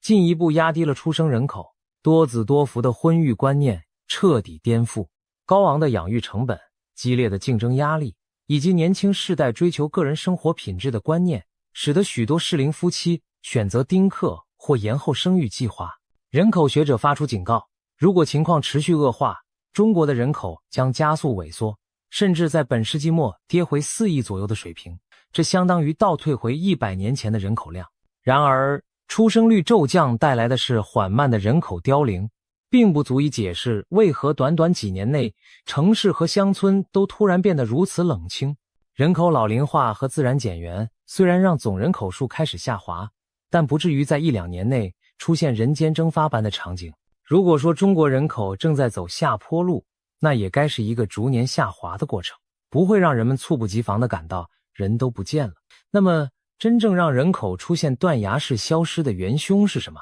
答案往往指向了一件影响全民的大事，那就是肆虐全球的新冠疫情，以及围绕它所发生的一系列政策巨变。2020年初，新冠病毒突然降临中国，起初各地采取了前所未有的严厉防控措施，用封城和严格隔离将疫情压制在局部。然而这种清零策略付出了巨大的经济和社会代价。3年后，在2022年12月，在民众强烈不满甚至举起白纸游行抗议封控的压力下，全面解封，防线瞬间撤除，早已等待多时的病毒如洪水决堤般在全国迅速蔓延开来。随之而来的是一场几乎覆盖每个角落的感染潮，医院挤满了高烧缺氧的患者，药店的退烧药和感冒药被一扫而空。特别是广大的老年人，由于长期缺乏自然免疫，加上疫苗加强针接种率不足，在这波疫情中成为最脆弱的牺牲品。许多家庭在短时间内失去了多位长辈。有地方的网友发视频说，他所在的村庄2-3天就走一个人，白事一场接一场。试想，全国有数十万个村庄，如果每村每隔2-3天就走一人，那意味着什么？粗略估算，一个村一年可能要死掉150人，全国70万个村庄加起来，一年就是上亿的死亡人口。当然，这只是一种推算，但当时殡仪馆爆满，排队火化的景象证明，死神确实在那个冬天席卷了整个中国大地。在城市，火葬场的焚化炉日夜不息，仍然应接不暇。北京、上海等地甚至临时增设了焚烧设备来处理堆积如山的遗体。社交媒体上流传着各地殡仪馆门口长队的照片和影片，显示一辆辆运尸体的车辆大排长龙，家属们手捧骨灰盒等在寒风中。广东一个小县城的殡仪馆员工拍摄视频透露，他们县只有30万人口，但在解封后每天都有数百具遗体送来火化，冷藏柜都不够用。英国《卫报》等外媒在2023年初的报道也证实了类似的情况。报道指出，中国各地的殡仪馆一度陷入前所未有的繁忙，很多地方火化不得不排队预约。据一些殡葬相关企业透露，那段时间全国各地对火化炉设备的需求突然暴增，厂家加班加点生产仍供不应求，有的地方甚至一度出现棺木脱销的传闻。这些侧面信息都印证了死亡浪潮的汹涌程度。那究竟有多少人在这波疫情中丧生？遗憾的是，我们无法得知确切的数字。中国官方最初只承认了几万例死亡，后来在压力下公布了一个数据，从2022年12月解封到1年1月中旬，全国医院内累计有约6万人死于与新冠相关的疾病。然而这个数字明显严重低估了实际情况，因为它只统计了医院的死亡，且时间范围不到1个月。在这短短几周里，许多未及送医的老人和来不及做核酸检测的人都不算在内。而更加可疑的是2024年，中国民政部在公布最近2年的民政统计时，竟破天荒地未提及遗体火化的数据。这一反常举动引起了人口分析人士的警觉，因为历年民政年鉴都会公布火化遗体的数量，独2022年至2023年的数字消失了，很难不怀疑是真实数字过于惊人，以至于当局决定干脆隐瞒不报。这并非中国官方第一次对庞大的伤亡秘而不宣，上一次人口出现剧烈下降是在1959年至1961年所谓的3年困难时期，后人估计那场大饥荒导致3000万以上的人口非正常死亡，但当时政府对此噤若寒蝉，直至几十年后才零星承认那段历史。此后文革等内乱造成人员伤亡也是语焉不详，乃至近年河南暴雨、铁路事故等灾难的死亡统计也常被质疑瞒报。由此可见，在某种维稳逻辑下，隐瞒灾难真相仿佛成了一种惯例。尽管官方晋升，民间还是能通过一些侧面数据窥见冰山一角。比方说，根据殡葬行业内部流出的资料，2022年11月至2023年1月疫情高峰期间，全国火化遗体的数量比平时暴增了数倍。有分析以2019年的数据做参照，发现当年中国约有1000万人去世，平均每月火化约43万具遗体。而在疫情最猛烈的那3个月里，月均火化量飙升到平时的9倍左右，累计约1161万具。如果再考虑当时仍有不少遗体在农村以土葬方式处置，3个月内全国实际死亡人数可能高达2500多万。这还只是一次疫情浪潮中几周内的损失。有人进一步推算，如果包括后续的感染潮和清零期间被间接拖垮的病患，全国因疫情去世的人数可能远远超过这个数字。有网友大胆估计，新冠3年间中国至少死去了5000万人口，这几乎相当于整个韩国或南非的人口总和。这样的灾难却几乎是在缺乏公开记录和悼念的沉默中发生的。更耸人听闻的说法也在坊间流传。法轮功创始人李洪志先生早在2023年初就声称，中共掩盖了疫情真相，中国已有4亿人死于新冠，最终死亡人数会达到5亿之巨。4亿人，这是一个何等可怕的数字，相当于1/3的中国人口烟消云散。如果这是真的，那意味着许多家庭在疫情中全军覆没。然而如此惊世骇俗的说法，官方当然绝口不提，许多人也难以相信。尽管如此，它的流传本身就说明了民间对人口锐减的恐惧和猜疑已经达到了何种程度。即便李先生的数字有夸张成分，但他点出了另一个真相。这场灾难之所以如此骇人，不仅在于死亡人数庞大，更在于当局的隐瞒与冷漠使灾难放大并延续。除了疫情直接造成的大量死亡，失踪的中国人还有另一部分是从纸面上抹掉的人口泡沫。长期以来，中国的人口统计数字一直缺乏透明度，地方虚报人口的现象也时有耳闻。比方说，有的基层政府为了争取更多资金和资源，可能会夸大辖区内的人口数，结果全国人口的总数在纸面上被垫高了。一位长期研究中国人口的学者易富贤先生曾指出，中国官方公布的人口数存在水分。他利用官方的一系列历史统计推演出2016年中国实际总人口可能只有12亿8千万，比当时宣称的13亿8千万足足少了1亿多。易富贤的研究显示，中国过去多年计划生育造成的低生育率，其实早已让人口规模在未来提前见顶乃至缩减，但各级政府基于利益驱动，对此避而不谈，甚至继续报喜不报忧。更为直接的证据来自一次意外的资料外泄。2022年7月，一个名为 ChinaDan 的骇客入侵了上海公安部门的数据库，据称获取了约9亿7千万名中国公民的个资档案，并在网上兜售。随后，有记者抽取其中样本，打电话核实，发现多数数据属实。有专家指出，公安系统的全国人口信息库理论上涵盖所有持有身份证的公民，如果真的只有9亿7千万笔资料，那与官方14亿总人口相比，少了超过4亿人。当然，这份骇客资料的可信度和完整性仍有争议，可能有部分人员数据未被囊括，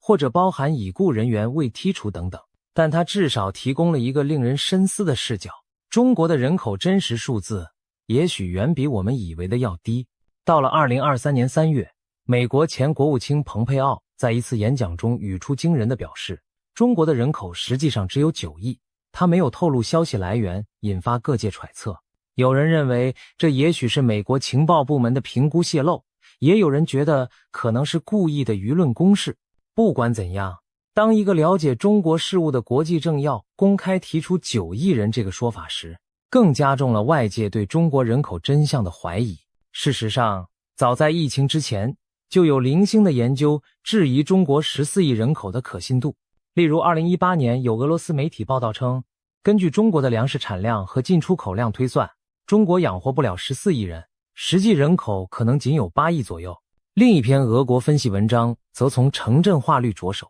中国各城市公布的人口相加大约是 2.8 亿人，如果这大致占全国60%左右人口，那总人口推算也是不到8亿。2019年时，日本也有研究者提出过类似估算，他们根据中国每年的食盐消耗量约600到700万吨来测算人口，结果也只有8到9亿。尽管这些方法都有各自的局限，例如粮食和食盐的消费还会受进出口、工业用途和储备等因素影响，然而不同背景的人用不同途径得到的数字却惊人的相近，都远低于14亿这道官方宣称的门槛。这不禁让人怀疑，中国的人口数字是否已经多年虚高，而疫情不过是揭开了这层虚幻面纱的一场冲击波。值得一提的是，官方统计显示，中国总人口已在2022年出现60年来首次负增长，比前一年竟减少约85万人。到了2023年，这一下降趋势延续，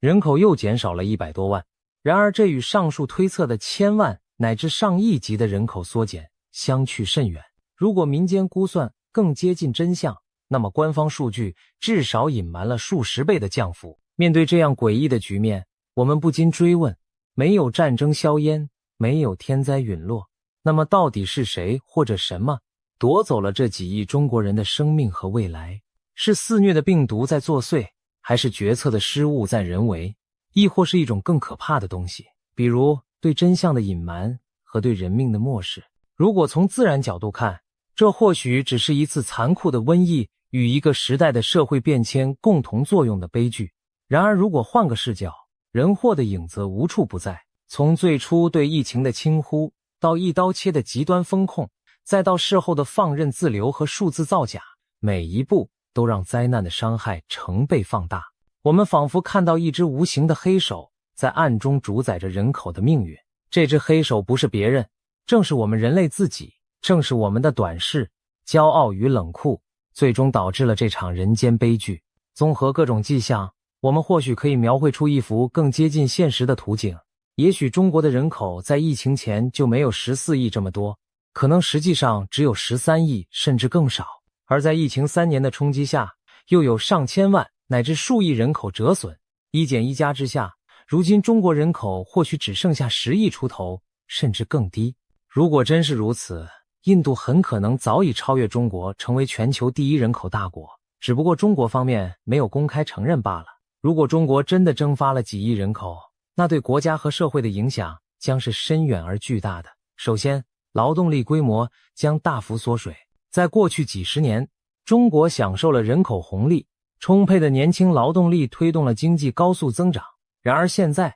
这个红利正在迅速转变为人口负债，年轻人少了，老年人多了，社会抚养负担加重。除此之外，还有许多年轻人则选择用脚投票，干脆移民海外谋求发展。在网络上，这股逃离中国的风潮被称为润，意指润滑油的润，悄然离开之意。自2022年起，各种移民咨询在中国互联网上激增，资金和技术雄厚的中产阶层纷纷准备出走。虽然与14亿人口相比，几十万乃至上百万的移民数量并不算庞大，但失去的往往是受教育程度较高、有创业精神和财富积累的精英人群。他们的离开不仅让国内本就缩减的劳动力雪上加霜，也带走了未来可能在中国孕育的家庭和孩子。这些隐性的损失同样值得关注。尤其如果疫情期间大量老年人口离世，那么短期内养老金支出压力似乎减轻了，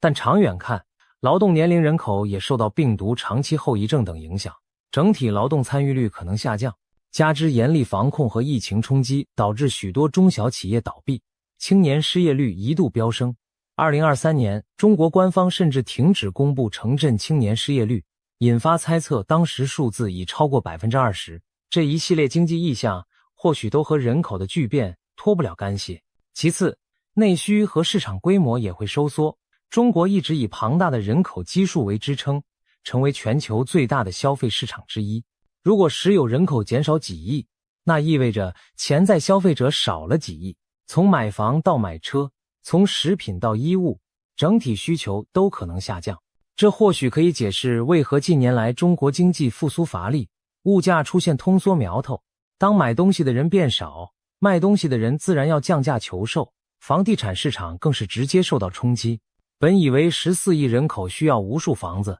如今人口真实数量远低于预期，现有房屋已经过剩，各地频现鬼城，年轻人又减少，房屋空置率居高不下，未来房价和建筑业的前景都变得暗淡。再者，教育和医疗等公共资源的供需格局也随之改变。一方面，适龄学龄人口骤减，导致校园里学生人数锐减，很多小学、中学被迫合并，有的大学也面临招生不足的压力。像成都在短短半年多时间里就关闭了70所幼儿园，因为实在没有足够的幼儿来就读。妇产科医院和月子中心的业务大幅下滑，甚至关门转型。而另一方面，老年医疗和安养机构的需求却在攀升，只不过随着大量老人的离世，未来几年养老产业可能也会出现人数锐减的拐点。可以预见，整个社会的年龄结构正经历一次空前的动荡和重组。最令人揪心的还是社会心理和家庭结构的变化。不妨设想一个典型家庭的缩影。小明今年40岁，生活在一个普通的中等城市。疫情前，他家中有年迈的双亲和一对可爱的儿女，一家6口其出乐融。岂料新冠来袭后，2位老人先后感染离世，连带着家中另一位多病的亲戚也因为封控期间延误治疗而不幸去世。短短几个月内，小明就失去了3位至亲。原本逢年过节热热闹闹的团圆饭桌，如今空出了好几个座位，触目伤怀。更让小明感到迷茫的是，经此一役，他和妻子打消了再生一个孩子的念头。经济不景气，抚养成本高昂，再加上心理上的阴影，让他们决定将全部精力放在现有的一双儿女身上，不再考虑添丁。小明注意到，附近邻居里像他这样失去长辈又不敢再生的家庭不在少数。小区里幼儿园的学位空了一大片，取而代之的是新增了几家养老护理院。许多时候，他走在小区里，感觉孩童的笑闹声稀疏了，而电梯间张贴的讣告却频繁了。这不是任何夸张的小说情节，而是真实发生在成千上万中国家庭中的场景。每一个小明家庭的变化汇聚起来，就是整个国家人口结构的大改变。千千万万的家庭在近年中经历了至亲离世的伤痛，有的人一下子失去了父母，有的老人丧失了唯一的子女，更多刚出生的孩子将在没有祖父母的情况下长大。3年疫情带来的生离死别规模之大，也许要等很久以后才能被完整记录。因为当局对公共哀悼的压制，许多逝者甚至没有得到应有的致敬与纪念。对幸存者而言，这无疑又增添了一份心理创伤。当真相最终浮出水面，整个民族将不得不直面这段被集体压抑的悲剧记忆。从国际角度看，中国人口巨变也将改写地缘政治和全球经济的版图。以往中国庞大的人口意味着廉价劳动力和巨大市场，如今劳动力缺口可能令制造业成本上升，而市场萎缩则让跨国企业重新审视他们对华投资的前景。一些外资企业已开始将供应链转向人口更年轻的国家，比如印度、越南等。长远而言，中国人口减少对全球粮食、能源需求也有影响，可能缓解部分资源压力，但也可能因经济下行而引发新的金融问题。当然，我们必须承认，目前所有关于中国人口大幅缩减的说法，都还停留在推测和推演阶段。由于中国官方的统计数据存在不透明和选择性公开，我们无法得到一个精确的答案。或许4亿这个数字有所夸大，实际消失的人口没有那么多，也或许真相比我们想象的更糟，只是被层层谎言掩盖着。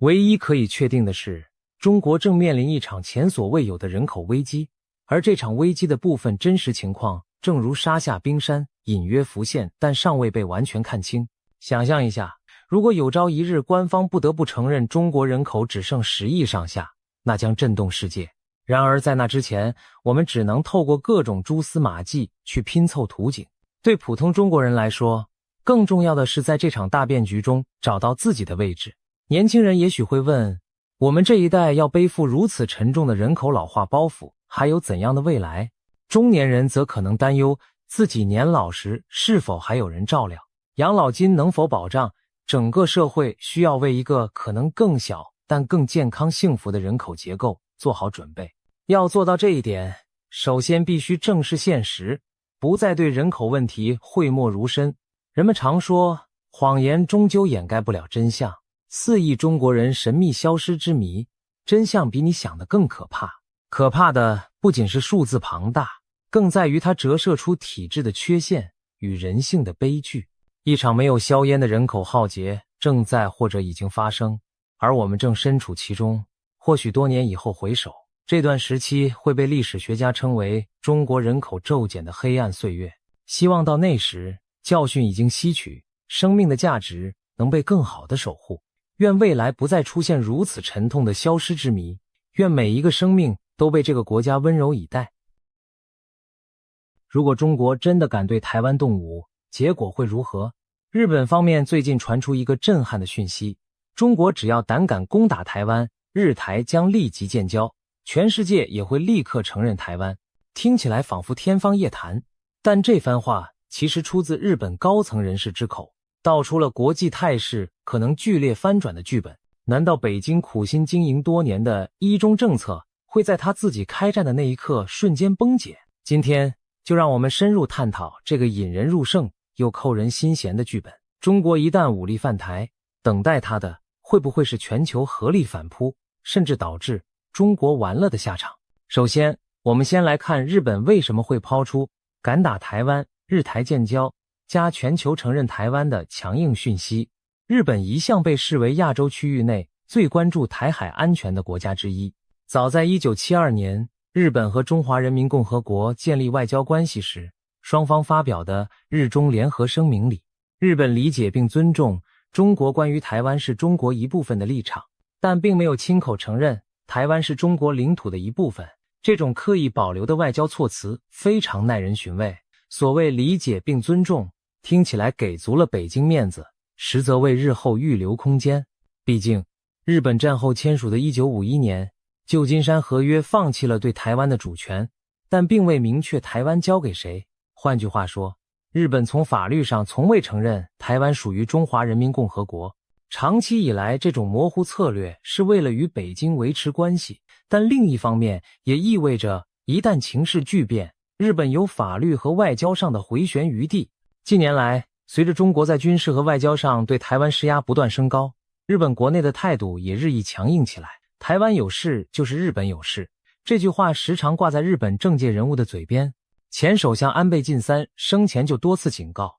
北京若胆敢武力犯台，东京和华盛顿绝不可能袖手旁观。2021年末，安倍更直言，台湾一旦出事，日本和美国都将视同自身遭受威胁。这种前所未有的表态在日本社会引发广泛共鸣。没过多久，时任日本副首相的麻生太郎也谈到，若中国武力犯台，日本可能依据存立危机事态，也就是日本存亡受到威胁的情况，来行使集体自卫权，和美国一起防卫台湾。可以说，东京对台海的安全看得越来越重，已经把它视为攸关日本自身生存的战略命脉。就在最近，日本执政高层又有强硬声音传出。日本政坛知名的强硬派高市早苗公开表示，台海一旦爆发武装冲突，将对日本构成存亡危机事态。这话的意思很清楚，台湾若遭攻击，日本等同遭受威胁。这番言论让北京当局跳脚，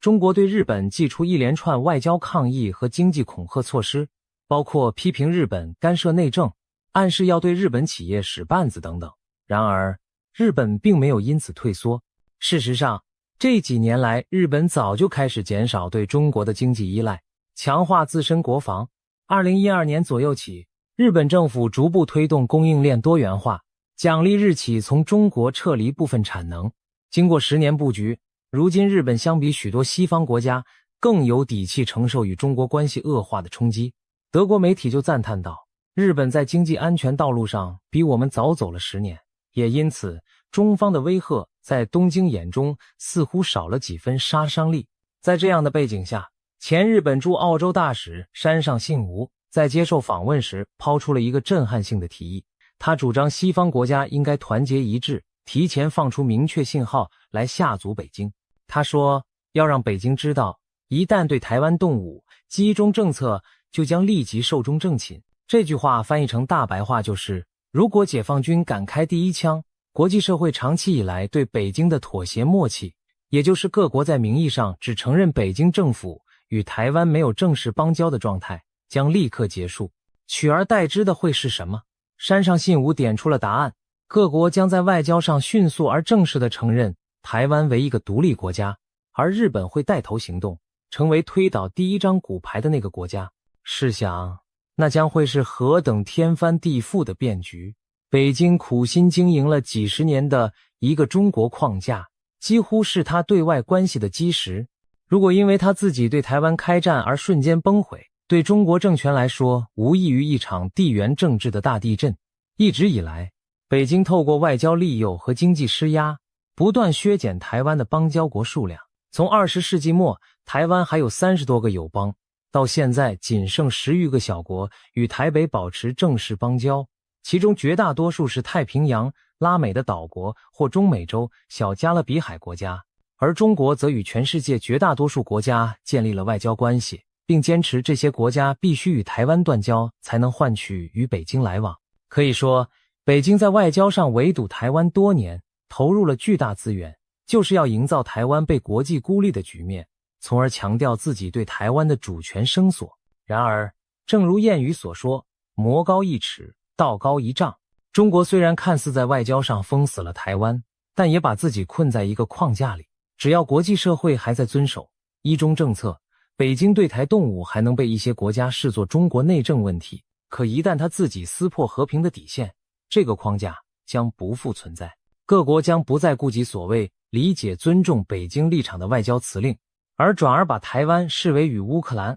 科威特等遭侵略国家一样需要全力声援的对象。到那个时候，全球主要民主国家，从华盛顿、东京、伦敦到堪培拉、渥太华，甚至包括许多平常对中国态度谨慎的欧洲国家，都可能纷纷宣布承认台湾政府的合法性，支持台湾以主权国家身份立足于国际社会。我们不妨描绘一下那种场景。如果某天黎明，中国的飞弹划破台湾的天空，消息传出后的几个小时内，世界各国的首都电话线将被打爆，紧急会议连夜召开。东京这边，日本首相脸色铁青地对全世界发表电视讲话，严厉谴责北京背信弃义，破坏区域和平，然后郑重宣布日本政府与中华民国台湾恢复邦交。华盛顿方面，美国总统召开记者会，宣布与盟友同步对中国祭出严厉制裁，更暗示美国将重新审视对台湾的政治定位。在伦敦，在柏林，在巴黎，欧洲各国领袖紧急协调步调，发表联合声明声援台湾。澳洲和加拿大这些美日的铁杆盟友更是可能在第一时间就对台湾伸出正式外交承认的橄榄枝。同时，联合国安理会里，美英法等国会逼中国为侵略行为承担责任，即使中国动用否决权，也无法挽回国际舆论的谴责怒潮。全球新闻媒体的头版会用最大的字体写着台海战争爆发，世界各国承认台湾主权。对北京来说，这无疑是一场彻底的外交噩梦。原本苦心筑起的一中孤立网，顷刻间反转成为反中联盟。当然，你可能会问，各国真的舍得瞬间扭转几十年来的外交政策，为台湾与中国撕破脸吗？毕竟中国的经济体量和全球影响力如此庞大，许多国家都和中国有千丝万缕的贸易往来，难道他们愿意为了台湾一夕之间把关系翻转，这正是北京仗义自恃的地方。中国领导人深信，世界离不开中国市场，再怎么不满，也不至于为了台湾跟中国全面对抗。然而，历史的经验或许会给我们不同的启示。2022年俄罗斯入侵乌克兰之前，谁能料到欧洲国家会如此团结地对莫斯科实施石破天惊的制裁？当时俄罗斯的天然气几乎是德国等国的命脉，法国、意大利等也与俄有大量商业往来。但当坦克压过乌克兰边境，欧洲瞬间痛下决心，宁可经济受损，也要站出来对抗侵略。各国冻结俄罗斯资产，提出金融结算系统，禁止俄国石油进口，代价固然沉重，但自由世界展现了在原则问题上同进退的决心。同理，台湾局势对许多民主国家而言同样是原则问题，更何况台湾的重要性在某些方面比乌克兰有过之而无不及。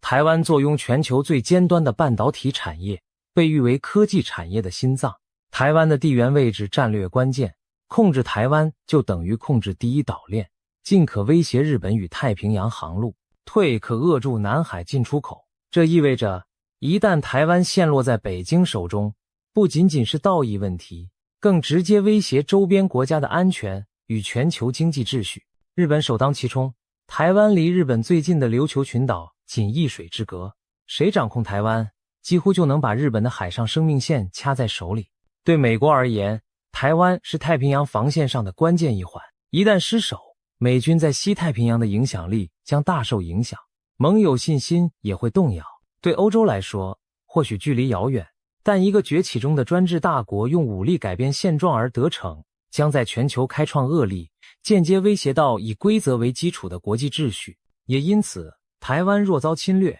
各国在利害考量上更有动力挺身而出。那具体来说，全世界立刻承认台湾可能怎么发生呢？我们可以从几个层面来看。首先是官方外交承认，日本如果带头宣布与台湾建立正式外交关系，势必给其他国家做出榜样。别忘了，许多国家过去不跟台湾建交，主要是怕激怒北京，但如今北京已经亲手打破了和平现状，他们再无顾忌。想象一下，几十年来各国政府文件中回避使用的 Republic of China 中华民国字眼，将首次大喇喇地出现在各国外交公报里，台北驻各国的代表处牌子上，台北经济文化办事处会换成大使馆的名牌，各国驻台机构的代表也将改头换面成为特命全权大使。这一系列变化对台湾人民而言将是莫大的精神鼓舞，以及国际正式承认了台湾的国家地位。相对的，对北京而言则是奇耻大辱，意味着他长久以来赖以宣称拥有台湾的国际合法性基础已荡然无存。其次是国际组织的席位，目前因为中国的阻挠，台湾被排除在几乎所有重要的政府间国际组织之外，最具象征意义的莫过于联合国。在北京的强力施压下，联合国自1971年通过第2758号决议以来，一直由中华人民共和国取代台湾，中华民国占据中国席位，台湾则处于没有席次的状态。如果台海爆发战争，并且主要国家纷纷承认台湾，那势必会引发对联合国现状的挑战。虽然中国作为安理会常任理事国，可以挡下任何修改联合国决议或会员资格的提案，但别忘了还有联合国大会的舞台。在冷战时期，美苏角力中就曾出现联合国大会团结为和平决议，来绕过安理会僵局的先例。如果国际多数成员认定台湾应该重返国际组织，或许会出现替代方案，例如在某些组织以观察员或其他特殊名义让台湾参与，甚至干脆另起炉灶，建立民主国家联盟之类的新框架，把台湾纳入其中。一旦国际主流舆论转向支持台湾的独立地位，北京在这方面将腹背受敌，泥足深陷。再来看军事联盟与安全保证，外交承认固然象征意义重大，但更直接的影响在战场上。日本前驻澳大使所说的各国承认台湾，其实隐含着另一层意思。当大家都把台湾视为主权国家，那中国攻打台湾，在国际法理上就被定性为对一主权国的侵略行为，因此协防台湾就有了更强的正当性基础。一直以来，美日同盟虽然暗中准备台海战事的各种预案，但受到一中政策限制，美日官方从未公开宣称要一起保卫台湾这个国家。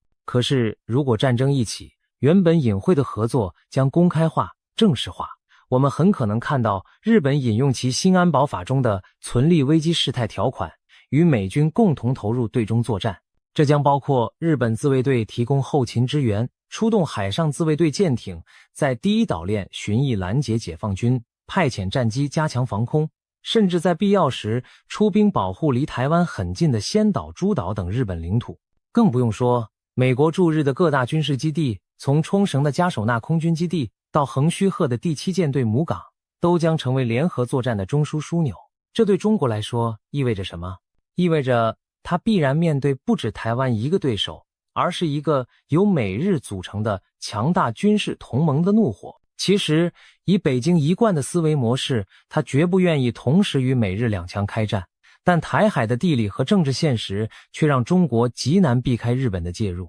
台湾离日本太近，日本不可能对战火充耳不闻。一旦美军卷入战局，中国要瘫痪美军行动，极可能会试图攻击位于日本领土上的美军基地。这就如同珍珠港事件让美国卷入二战一般，解放军的飞弹如果落在日本土地上，日本就被直接卷入战争，没有任何回旋空间。而即便中国暂时不打日本本土，台海战事造成的难民潮、经济动荡、封锁航道等，都足以对日本构成重大威胁，使日本有理由行使集体自卫权。总之，台海一开战，日美同盟的军事反应将如影随形，没有任何模糊地带。从那一刻起，中国所面对的将不再是一个孤立的台湾，而是一整个现代化军事联盟的怒火。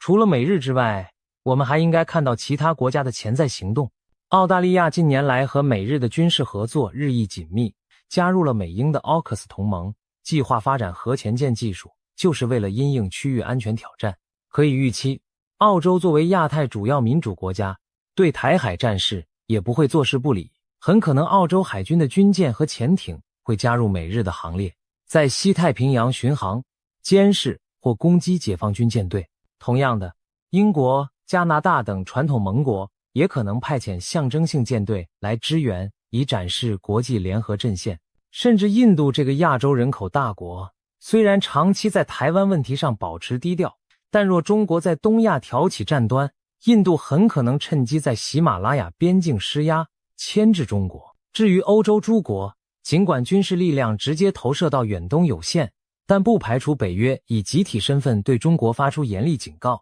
甚至提供情报、技术协助给台湾和盟军。如此一来，北京将发现自己几乎同时面对着半个地球的敌意，经济上被制裁孤立，外交上被围堵批判，军事上则要与全球最精锐的几支武装力量对抗。在这种四面楚歌的情况下，中国完了会不会从假设变成现实？我们可以从几个角度来衡量。首先是经济命脉，中国经济体量虽大，但对外贸易和技术进口的依赖也很深。如果真的兵戎相见，西方阵营势必对中国展开前所未有的经济制裁，那将比俄罗斯遇到的打击更加猛烈100倍。想象一下，中国的外汇储备被冻结在海外银行，中国主要银行被踢出 SWIFT 国际结算系统，美欧日对中国的高科技产品实施全面禁运，断绝晶片、软体、设备的供应，全球航运公司停止挂靠中国港口，国际资金疯狂撤离中国市场。对高度融入世界经济的中国而言，这无异于经济核弹爆炸。中国出口导向的制造业会因为失去市场而瘫痪，大批工厂倒闭，失业率飙升。同时，高科技产业因为断供，无法取得关键零组件而陷入停顿。即便中国试图携稀土、矿产等要害原料反击，也难改整体颓势。因为此时的西方阵营决心已下，宁可互相帮补，撑过难关，也不愿再被中国要挟。正如日本前大使所言，中国以前习惯各个击破，各自施压，但当面对一个团结的联盟时，将发现自己毫无胜算。一旦国际联手制裁启动，13亿中国人民也将面临改革开放以来最严峻的经济寒冬。内部物资短缺，物价飞涨，资本市场崩跌，这些情景不是危言耸听，已经发生在被制裁的俄罗斯身上，换成中国只会更剧烈。经济雪崩可能带来社会与政治的海啸，当老百姓发现因为对台湾开战招致国家陷入孤立与贫困，民心势必要动摇。尤其中国城乡之间，不同阶层之间本就存在收入鸿沟和不满情绪，在战时高压统治下暂时被民族主义热情压制，但若战事进展不顺，伤亡不断，又雪上加霜，迎来经济崩溃，那种失望和愤怒终将无法掩盖。历史上专制政权在战争失利后崩溃的例子比比皆是，从1982年阿根廷军政府因福克兰战争溃败而垮台，到1905年沙俄在日俄战争失利引发革命动荡，再到二战末期的日本和德国政权覆灭，中国共产党当然深谙此理，所以长期以来对外虽摆出强硬姿态，对内却很清楚打一场大战的风险。然而如果习近平政府真的误判形势，执意对台动武，那就是把自己推上了一条不归路。一旦开战，就没有简单的下车机会。战场上如果不获得一场干净利落的胜利，他的政权正当性就将遭受沉重打击。可是要在台海获得快速且干净的胜利，谈何容易。我们接下来就谈谈战场本身的挑战。台湾海峡天险横陈，台湾本岛多山有险，登陆作战极为困难。解放军固然这些年实力大增，拥有亚洲最大规模的导弹库和海军舰队，但现代战争不是拼人海和铁炮就能轻松赢的。美国的军事专家们不断推演台海战争，他们的结论相当一致，中国除非能在极短时间内击溃台湾防卫，否则随着时间拉长，外国援军介入，他取胜的希望将急剧下降。简单来说，北京如果无法打出一场闪电战，就得做好陷入持久战最后失利的准备。台湾军民经过多年准备，早已预想最坏状况，做好抵抗到底的觉悟。每一座城市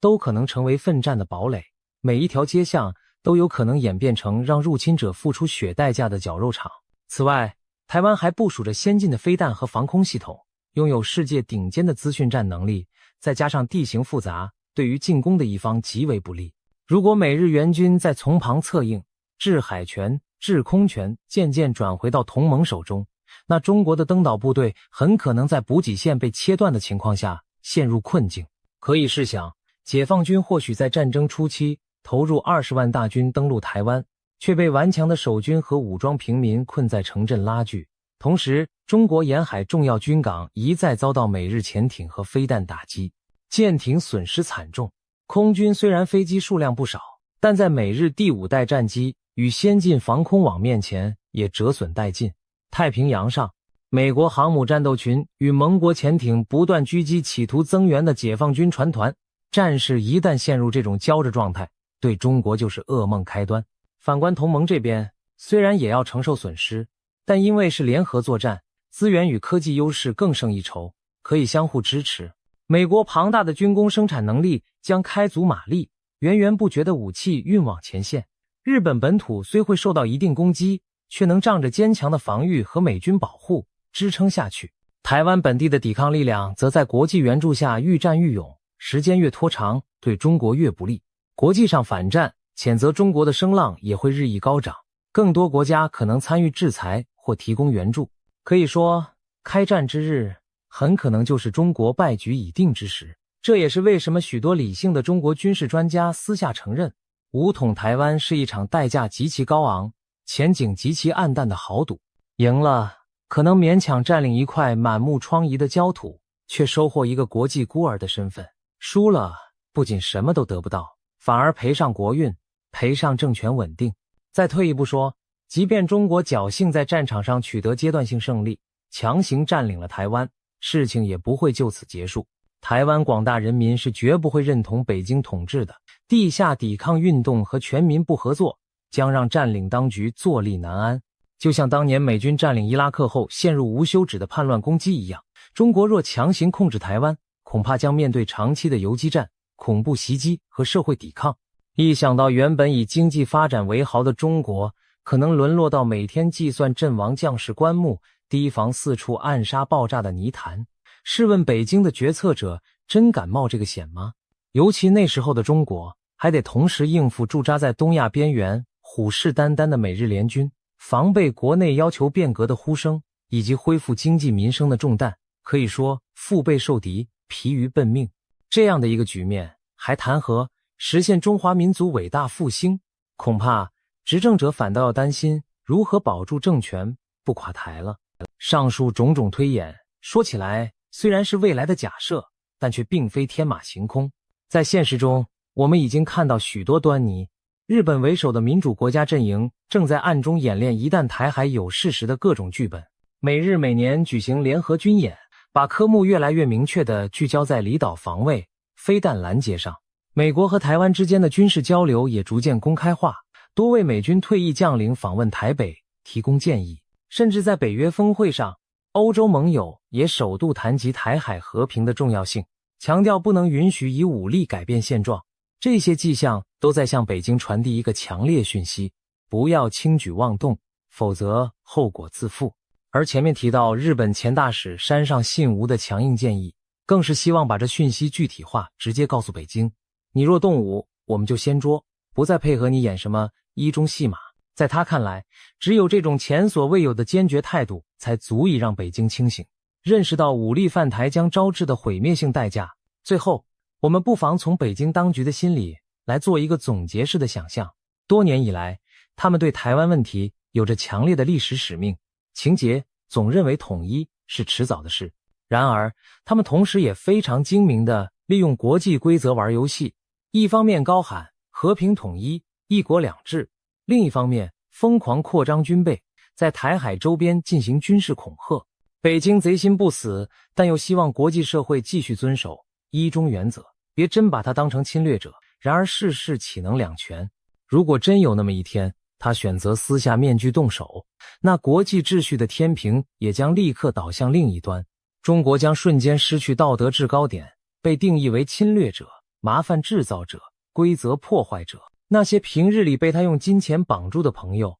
转身就可能成为敌人。那些口头上理解他立场的国家，马上改口谴责。而他自己最害怕的台湾独立，将以另一种戏剧性的方式成真。不是台北宣布独立，而是世界各国把台湾独立的现实照单全收。这一幕幕翻转的剧情，对北京而言，想必是最不愿面对的噩梦。然而，正如物理学中的作用力与反作用力原理，如果北京一意孤行，亲手挥出战斧，他就必须承受反击的重拳。总而言之，中国完了，日本呛声敢打台湾，日台建交，全球立刻承认台湾。这句听来刺耳的警告，其实是一贴忠言逆耳的预防针。他要告诉所有人，尤其告诫北京当局，21世纪的今天，动武吞并一个民主社会将不再是某个国家的内部事务，而是整个世界的公敌行径。